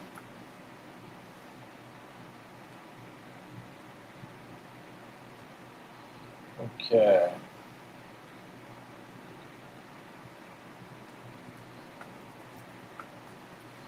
Joliet Central scores 33 points, but gives up 64.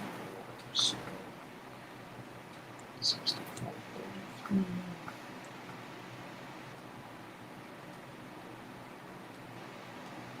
Joliet West loses 13-27 to Yorkville.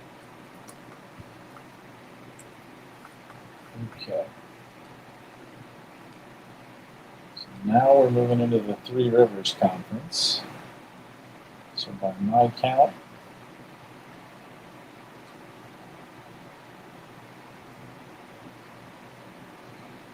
we are at about 20 games.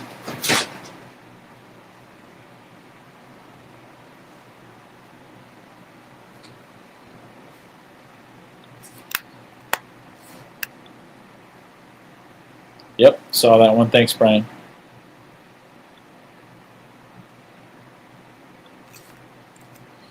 Riverdale off to a nice start.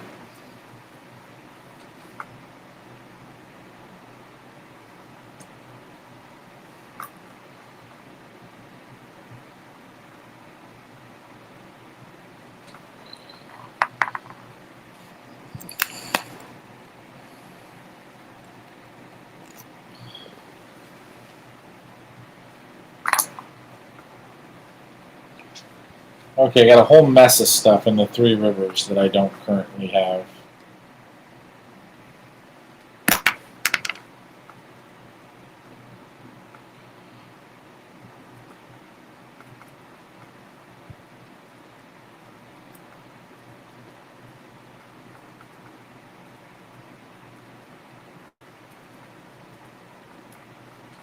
Okay. Some of these I know I saw, but I don't have them right in front of me, so if somebody could help me, that'd be great. Rockridge, Princeton. I know Rockridge won. Mercer County, Sherrard. I know Mercer won. Erie and Hall. Newman Central. Catholic and Mendota. I know Newman won. And Orion and Monmouth.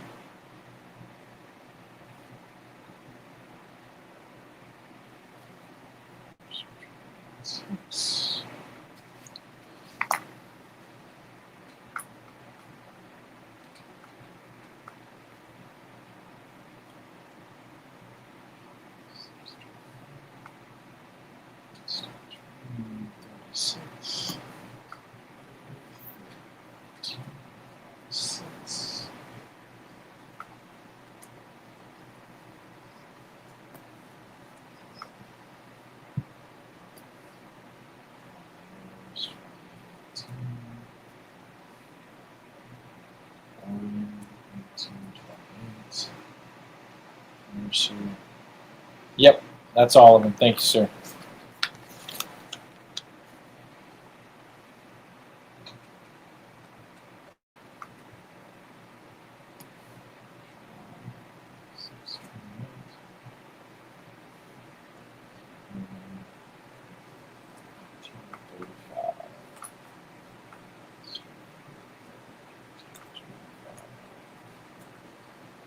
Okay.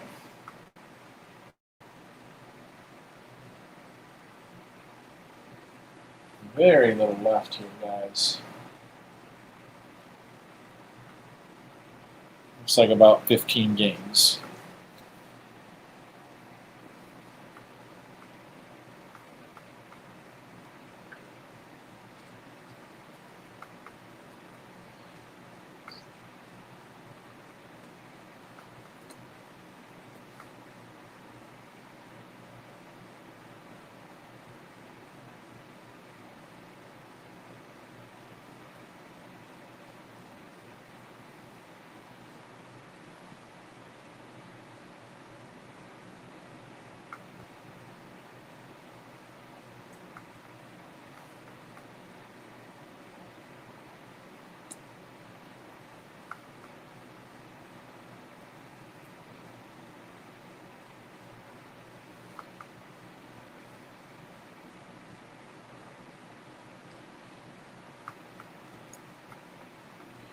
$35.32 for West Aurora.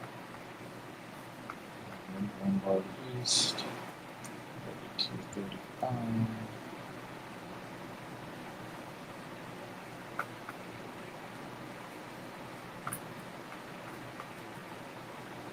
So RV wins 41.20. News 20.41.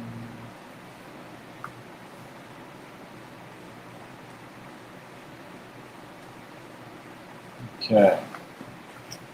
So now, looks like we're down to 10 games.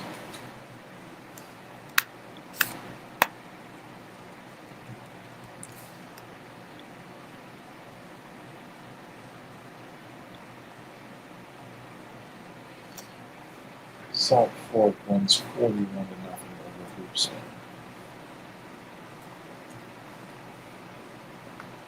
Hoopton Central wins 48-14 over.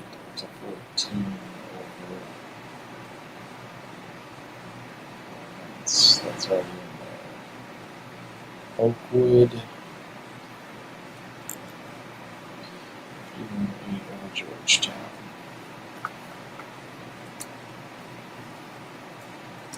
West lost 7-6 to Watsika.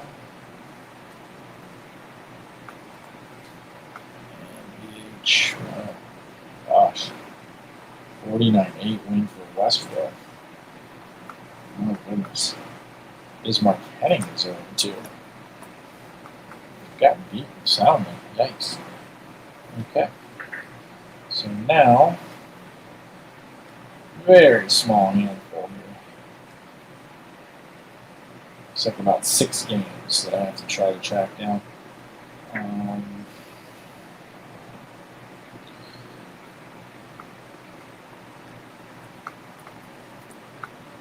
These are Central. This is 2014.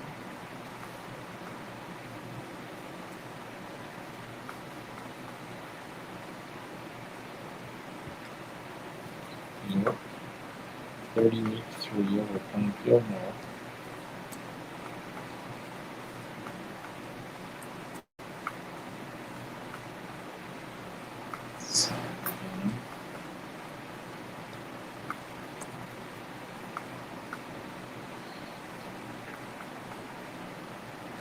Okay, right now, the only Friday games I'm missing are Hubbard at Englewood STEM and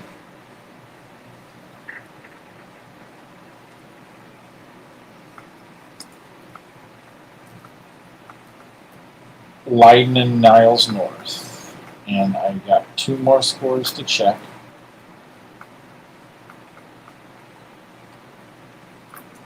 And then we all done. Just a little after 1, that's not bad. Okay. Like I said, just 2 scores missing off the board. Niles North and Leiden, Hubbard and Englewood STEM. And I'm not entirely sure that Hubbard-Englewood STEM game got played. So, there it is. Okay, guys. That'll do it for tonight. We'll see you next week. Thanks for tuning in. Appreciate it.